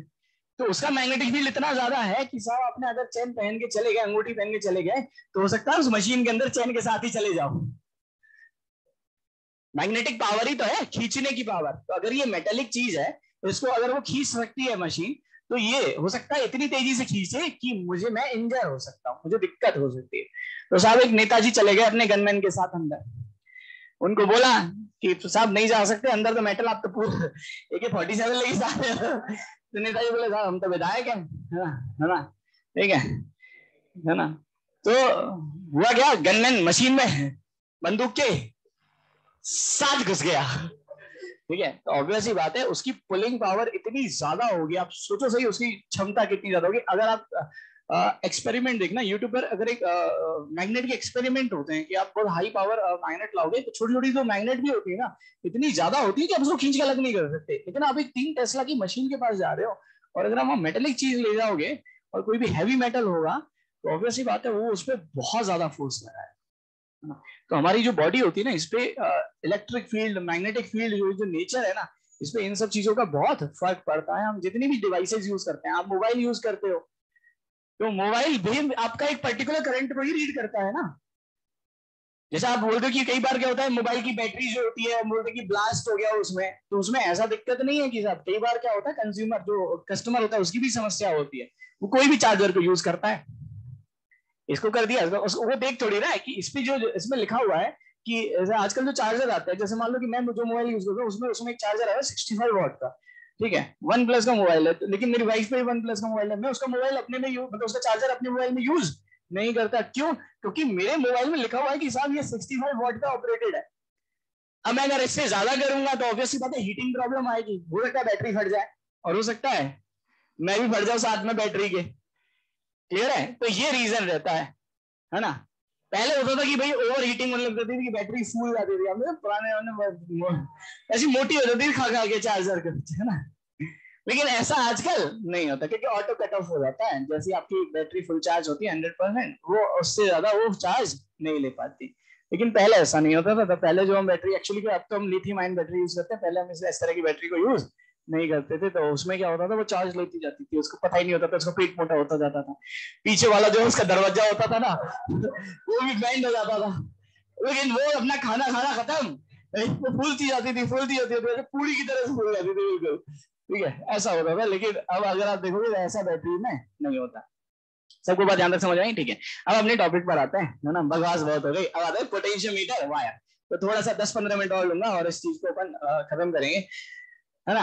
हाँ ठीक है, हाँ बात ध्यान से सुनो, पोटेंशियोमीटर वायर है क्या? इस तरह के क्वेश्चंस देखो, अगर हम बात करें जेई में, अभी पोटेंशियोमीटर वायर के बहुत सारे क्वेश्चंस आते हैं, है ना। अगर हम बात करें इलेक्ट्रिकल इंस्ट्रूमेंट से, तो इससे अगर कोई क्वेश्चन आना है तो 60 to 70% ऑफ द चांस होता है कि इस टॉपिक से आए। तो पोटेंशियोमीटर वायर के क्वेश्चन को कैसे सॉल्व करते हैं, मैं आपको एक स्टेप लिखाऊंगा, और 101% कोई भी क्वेश्चन पोटेंशियोमीटर वायर का आपका उस स्टेप से सॉल्व हो जाएगा, ठीक है। तो पहले हम इसको समझे, पोटेंशियोमीटर वायर होता क्या है। एक्चुअली क्या होता है, हम एक मेटेलिक वायर लेते हैं, क्योंकि मैं इसका सेटअप कैसे बना रहा हूं आपको इसी फॉर्म में याद रखना है, क्योंकि आप इससे कभी नहीं भूलोगे। तो हम क्या करते हैं, एक मेटेलिक वायर लेते हैं, जिस वायर की लेंथ 1 मीटर से लेके 10 मीटर के बीच तक की हो सकती है। इसी वायर को हम क्या बोलते हैं, पोटेंशियोमीटर वायर। अब आप ऐसे समझो कि अगर आपको अपने मोबाइल से काम करना है तो आपको मोबाइल की बैटरी को चार्ज करना पड़ेगा।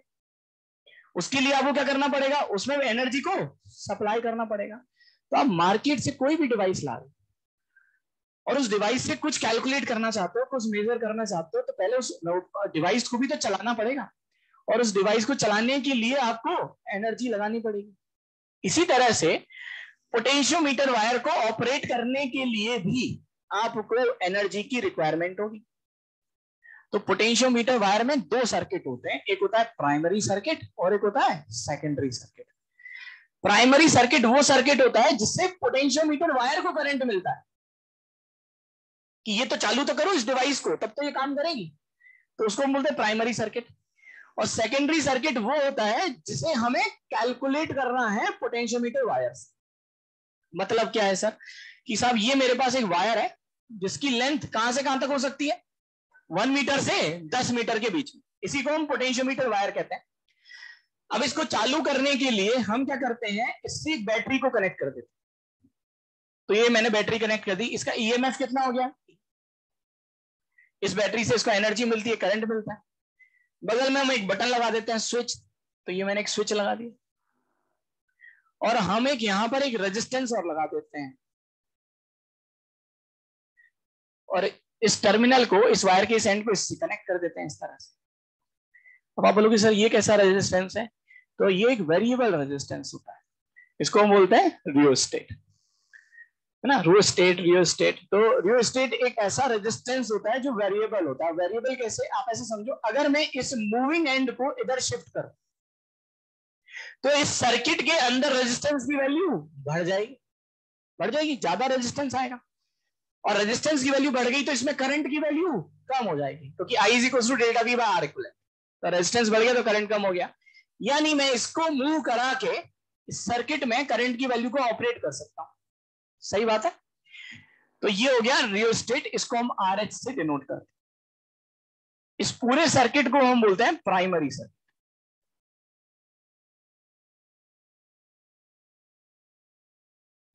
अब क्या करते हैं, हम यहां से दो टर्मिनल्स को निकालते हैं। एक ये टर्मिनल हो गया, यहां पर हम एक गैल्वेनोमीटर लगाते हैं, उससे एक दूसरा टर्मिनल निकालते हैं, और यहां पर एक एंड होता है मूविंग एंड, जो इस वायर पे मूव कर सकता है। इस वायर में स्केल लगा रहता है जिससे हम रीडिंग ले सकते हैं। ये जो मूविंग एंड होता है इसका नाम होता है, इसको हम बोलते हैं जॉकी। ये घोड़े वाली जॉकी है, घोड़ा था, घोड़ा चलाते हैं, जो घोड़ा चलाता है आदमी उसको क्या बोलते हैं, जॉकी बोलते हैं। इसीलिए इसको, क्योंकि ये हमारे लिए घोड़ा हो गया है, अब इसको हम दौड़ा रहे हैं, इसके लिए हम क्या बोलते हैं, इसको जॉकी बोलते हैं। तो this moving end is known as jockey. ये जो टर्मिनल्स हैं ये ओपन टर्मिनल होते हैं और यहां पर हम किसी सेकेंडरी सर्किट को कनेक्ट करते हैं जिसके लिए, जिसका रेजिस्टेंस ईएमएफ मुझे कैलकुलेट करना है। फॉर एन एग्जांपल मैंने क्या किया, यहां पे दो बैटरीज को कनेक्ट कर दिया इस तरह से। ये बैटरी है जिसका ईएमएफ कितना है, E1। ये एक बैटरी है जिसका ईएमएफ कितना है, E2। ये स्विच हो गया S1 और ये स्विच हो गया S2। तो ये जो सर्किट होता है इसको हम क्या बोलते हैं, प्राइमरी, और ये जो सर्किट होता है इसको हम क्या बोलते हैं, सेकेंडरी। और ये जो वायर है इसको हम क्या बोलते हैं, पोटेंशियोमीटर वायर। नोट करो पहले।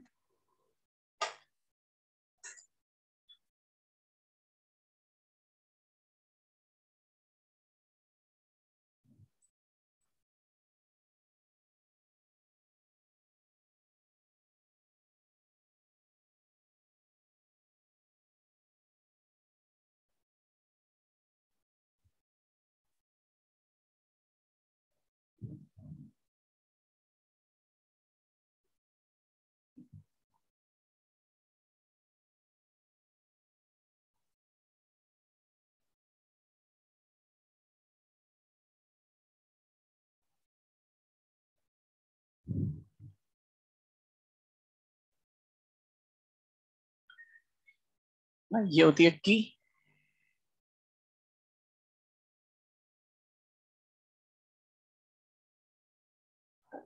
कुछ RHS स्पेलिंग है। हाँ ठीक है, अपने हिसाब से समझ गए ना, फीलिंग समझ गए। ये नहीं होता क्या, बस ये सही है।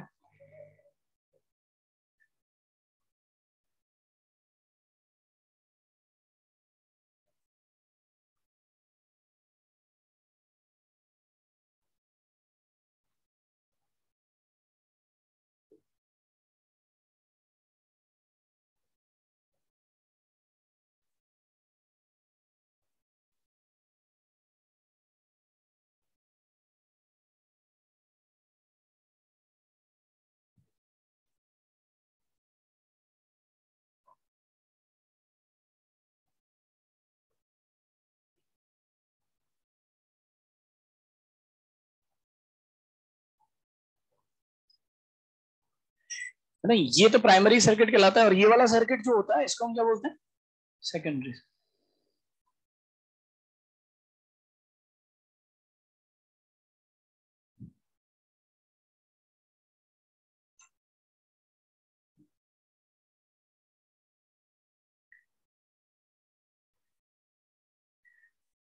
यहां तक सबको मेरी बात आ रही है बेटा समझ में? अब सब लोग इधर देखो एक बार, कैसे हम इसके क्वेश्चंस को सॉल्व करेंगे, पहले मैं उसकी बात करता हूं, है ना। मान लो आप मार्केट से पोटेंशियोमीटर वायर खरीद के लाए, ठीक है ना, आप लोग खरीद के लाए, मैं आपके पास आया, मैंने कहा आपके पास पोटेंशियोमीटर वायर है क्या? आपने बोला है बिल्कुल। मैंने कहा यार एक काम करो यार, इस बैटरी का ईएमएफ कैलकुलेट कर दोगे क्या? आपने बोला बिल्कुल कर देंगे। हाँ, तो मैंने एक का करे तो दूसरे का भी कर देना, E1 और E2। तो मेरा पहला क्वेश्चन है कि मुझे क्या कैलकुलेट करना है? E1 और E2 की वैल्यू। ठीक है, अब कैसे कैलकुलेट करेंगे, तो मैं लिख रहा हूं वहां पर स्टेप 2 सॉल्व।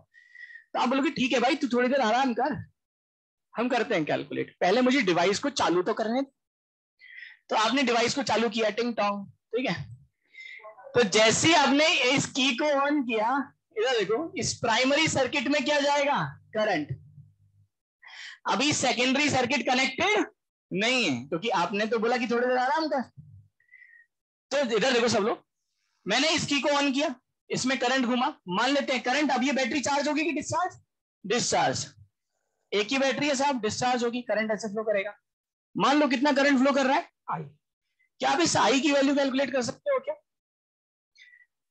अगर मैं इस सर्किट में बात करूं, इस वाले सर्किट में, तो मैं बोलूंगा आई जो होगा वो होगा ई अपॉन टोटल रेजिस्टेंस। अब टोटल रेजिस्टेंस कौन सा है? एक तो यहां पे ये रेजिस्टेंस लग रहा है, इसका रेजिस्टेंस कितना हो गया? R H. एक ये जो आपका पोटेंशियोमीटर वायर है ना, इसका खुद का भी रेजिस्टेंस होता है। तो मान लेते हैं resistance of the potentiometer wire आपको दे रखा है, ये दे रखा है स्मॉल आर। कितना दे रखा है? Small R. तो इधर देखो, सबसे पहले first step, calculate the value of current in primary circuit. मुझे बताओ करंट की वैल्यू कितनी आएगी प्राइमरी सर्किट में? E upon R H plus small R. इसमें किसी को भी समस्या है क्या? सबको समझ में आया ना? मैं इसमें करंट की वैल्यू को कैलकुलेट कर रहा हूं, और करंट की वैल्यू आएगी E upon R H plus R. सही है, पहली step. Second, now calculate potential drop across wire. क्या मैं इस वायर के अक्रॉस पोटेंशियल ड्रॉप निकाल सकता हूं क्या? निकाल सकता हूं क्या? Delta V is equal to I R. तो delta V is equal to, wire में से कितना करंट जा रहा है? आई, और इसका रेजिस्टेंस कितना है? Small R. यहां पे रख दो, तो बनेगा E upon R H plus R into small R. यहां तक सबको समझ में आया? स्टैंडर्ड है, हर एक क्वेश्चन में ना, दुनिया जहां में जितना जेई में हम पढ़ते हैं ना, सारे क्वेश्चन इससे हो जाएंगे।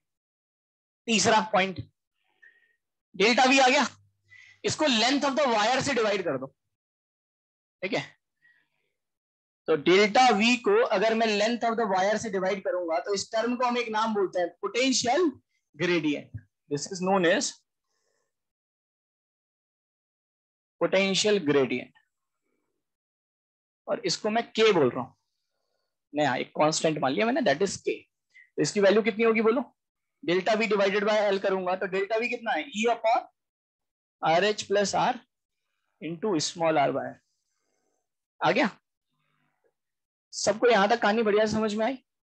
अब सब लोग इधर देखो एक बार, तीन स्टेप। सबसे पहले प्राइमरी सर्किट में करंट, उसके बाद डेल्टा वी अक्रॉस वायर, फिर उसको वायर की लेंथ से डिवाइड। इस टर्म को हम क्या बोलते हैं? Potential gradient. अब आपने बोला कि अब आजा भाई क्या करवाना है? मैंने बोला इसका ईएमएफ कैलकुलेट करना है। तो आपने क्या किया? ये सर्किट लिया और इसको यहां पे लगा दिया। अब आपने क्या किया? इस स्विच को किया क्लोज। इस स्विच को क्या किया? क्लोज। तो पहला नोट मत करना, now switch S1 is closed. अब अगर मैं S1 को क्लोज करूंगा तो मुझे बताओ इसके अक्रॉस पोटेंशियल ड्रॉप कितना हो जाएगा? इसके अक्रॉस E1 हो जाएगा, ये तो खुला हुआ है। इसको क्लोज करूंगा तो इसके अक्रॉस पोटेंशियल ड्रॉप कितना हो जाएगा? E1। इसमें किसी को भी समस्या है क्या? नहीं। ठीक है, अब आपने क्या किया, इस जॉकी को इसको पकड़ा, इस वायर को पहले यहां टच करा और यहां से घुमाते घुमाते घुमाते घुमाते इधर मूव कराना स्टार्ट किया, और तब तक मूव कराया जब तक गैल्वेनोमीटर में डिफ्लेक्शन जीरो नहीं आ गया। कब तक मूव कराएंगे?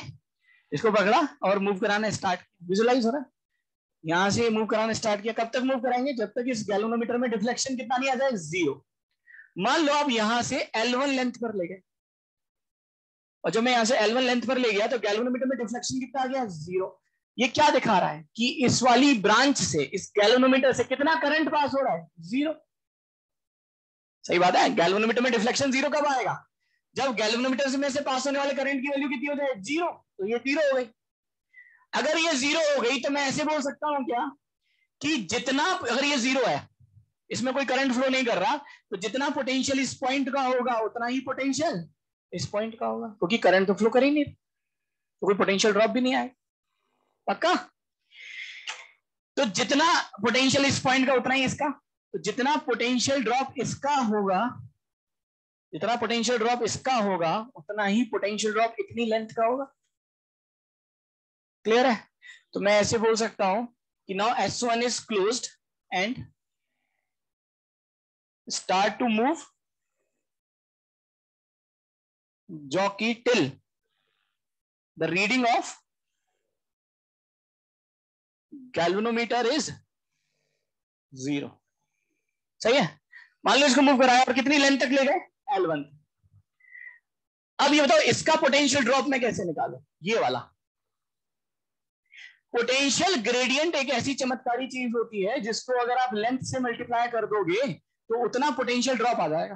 अरे ये पोटेंशियल ग्रेडियंट है ना, पोटेंशियल पर यूनिट लेंथ, जैसे लैम्डा होता है, मास पर यूनिट लेंथ, लेंथ से मल्टीप्लाई कर दो तो मास आ जाता है। इसी तरह से पोटेंशियल ग्रेडियंट को लेंथ से मल्टीप्लाई कर दोगे तो पोटेंशियल आ जाता है।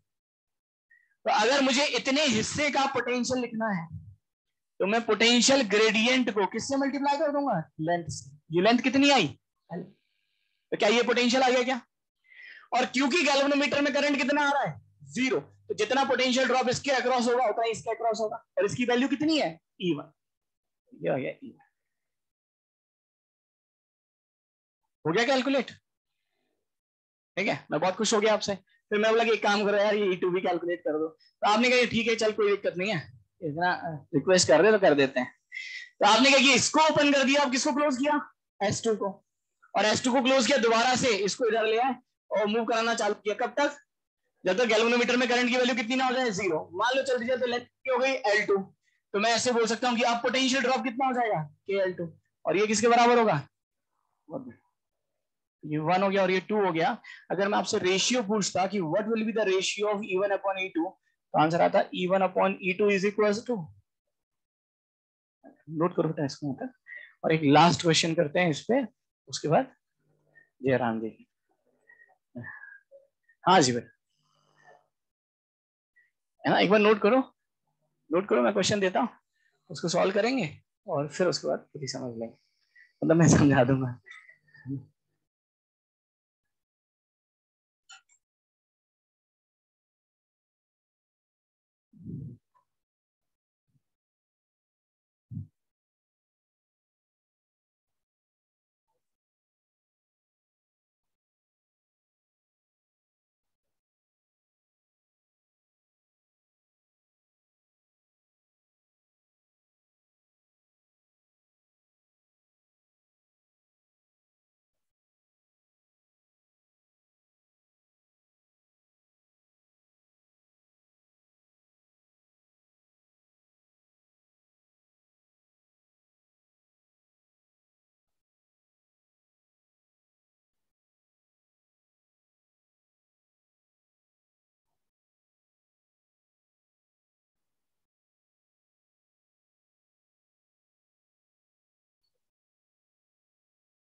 अब वो कैलकुलेट करना है, फाइंड आउट, ये A point,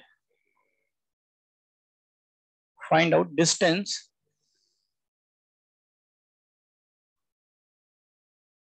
of null point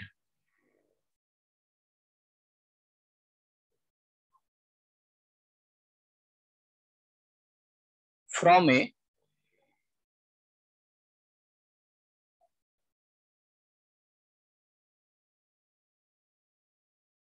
calculate, find out the distance of null point from null point का मतलब समझ में आया ना? null point वो लोकेशन होती है जिस वक्त गैल्वेरोमीटर में डिफ्लेक्शन की वैल्यू या करंट की वैल्यू 0 होती है।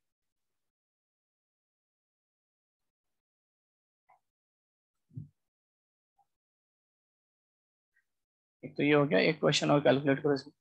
ऑल्सो कैलकुलेट पोटेंशियल ग्रेडियंट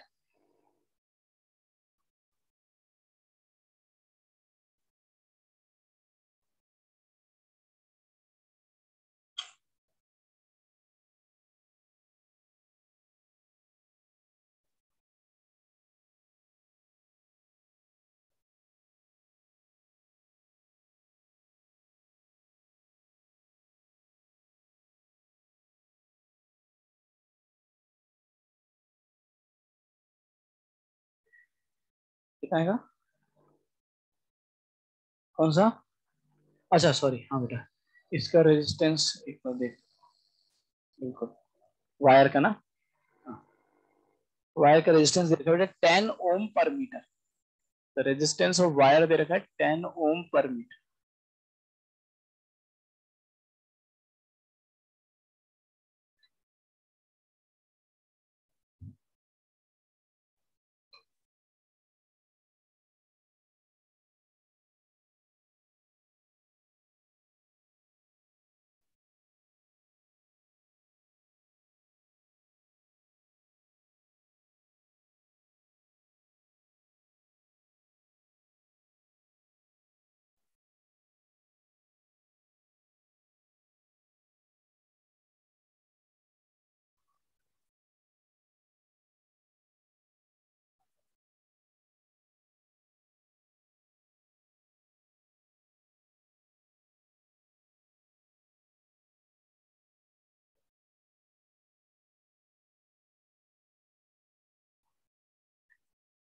हाँ बिल्कुल है ना, पोटेंशियल ग्रेडियंट आएगा 4/5 volt per metre, 0.8 volt per metre.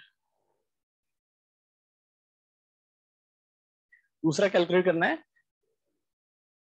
The distance of null point from the A, यानी ये डिस्टेंस अगर मान लो यहाँ पर ये फाइनली जो कि यहाँ पर आ रहा है ये डिस्टेंस एक्स कैलकुलेट करना है। कितना आंसर है? कितना आएगा? 3/, आएगा किसी का आंसर? ऐसा सुना मैंने, हवा हवा है।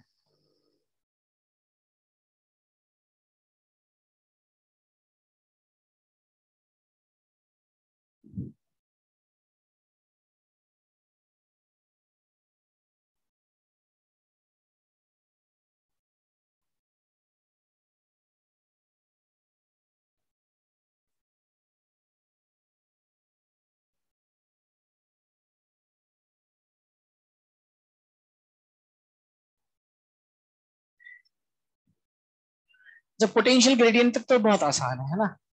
सबसे पहले हम प्राइमरी, देखो वही स्टेप मैं फॉलो करूंगा दोनों आंसर निकालने के लिए। सबसे पहले मैं प्राइमरी सर्किट को सॉल्व करूं, तो करंट इन प्राइमरी सर्किट में मान लेता हूं दैट इज आई। कितना होगा? 15, सॉरी कितना है वोल्टेज 2 अपॉन टोटल रेजिस्टेंस, ये कितना है 15, और इसका रेजिस्टेंस है 10 ओम पर मीटर। इसका मतलब होता है 1 मीटर वायर है तो 10 ओम होगा। अगर ये 2 मीटर होता तो 20, लेकिन ये तो 1 ही मीटर का है तो 10 हो गया। तो 10 + 15 25, तो करंट होगा 2/25 एम्पीयर। पहली स्टेप। दूसरा, डेल्टा वी अक्रॉस वायर निकालना, तो delta V is equal to I R, ये है ना। आई कितना है बेटा? 2/25, और रेजिस्टेंस ऑफ वायर कितना है 10, तो यह आएगा 20/25, दैट इज 4/5 वोल्ट। सही है। अब आते हैं पोटेंशियल ग्रेडियंट पे। पोटेंशियल ग्रेडियंट होता है delta V divided by delta we है 4/5, लेंथ कितना है 1, तो बनेगा 4/5 वोल्ट पर मीटर। समझ में आया ना? पोटेंशियल ग्रेडियंट की यूनिट क्या होती है? Volt per metre, delta V divided by L. सही है? तो यहां से ये दूसरा आंसर तो आ गया। अब मैं नल पॉइंट कैसे कैलकुलेट करूंगा, बात को ध्यान से सुनना। मैंने यही तो बोला है कि यहां पर मान लो गैल्वेनोमीटर में करंट कितना हो गया? 0। तो जितना पोटेंशियल ड्रॉप इसके अक्रॉस होगा, इसके अक्रॉस होगा, उतना ही पोटेंशियल ड्रॉप इसके अक्रॉस होगा। यही तो निकालना है। तो जितना पोटेंशियल ड्रॉप इसके अक्रॉस होगा उतना ही इसके अक्रॉस होगा, उतना ही इसके अक्रॉस होगा। यही काम करना है।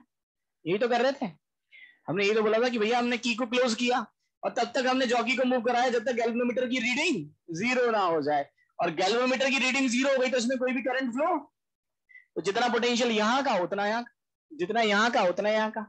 तो जितना पोटेंशियल ड्रॉप इसके अक्रॉस आएगा उतना ही इसके अक्रॉस आएगा, उतना ही इसके अक्रॉस। मुझे बस बराबर करना है, मेरा आंसर आ जाए। अब दिक्कत यह है कि सर यहां का पोटेंशियल ड्रॉप कैसे कैलकुलेट करें? तो ये सेकेंडरी सर्किट है। सेकेंडरी सर्किट को आप बिल्कुल अलग सॉल्व कर सकते हो। क्या आप इस सर्किट में करंट नहीं निकाल सकते? क्या बहुत आसानी से निकाल सकते हैं, है ना? ये एक बैटरी है, करंट ऐसे घूम रहा होगा। तो सेकेंडरी सर्किट में मान लो करंट में लिख रहा हूं I2, निकाल सकते हो। Total voltage is 1.5 upon total resistance. बिल्कुल कितना आएगा? 1 एम्पियर आ गया। अगर सेकेंडरी सर्किट में 1 एम्पियर करंट घूम रहा है तो इसके अक्रॉस कितना पोटेंशियल ड्रॉप होगा? जितना इसके अक्रॉस होगा उतना ही। तो मैं तो इसके अक्रॉस निकालूंगा, आप चाहो तो इसके अक्रॉस भी निकाल सकते हो, बात बराबर है। लेकिन इतनी मेहनत क्यों करूं? मैं तो इसके अक्रॉस पोटेंशियल ड्रॉप निकालूंगा और जितना इसके अक्रॉस होगा उतना ही इसके अक्रॉस होगा। तो अगर मैं वायर के अक्रॉस पोटेंशियल ड्रॉप लिखूंगा तो मैं वायर के अक्रॉस पोटेंशियल ड्रॉप को क्या K/S लिख सकता हूं क्या? कैसे? पोटेंशियल ग्रेडियंट को लेंथ से मल्टीप्लाई कर दिया तो पोटेंशियल आ गया। और जितना पोटेंशियल वायर के अक्रॉस होगा उतना ही 0.3 के अक्रॉस होगा। और 0.3 के अक्रॉस कितना पोटेंशियल होगा? 0.3 into I into R, I into R. समझ में आया? Delta V across wire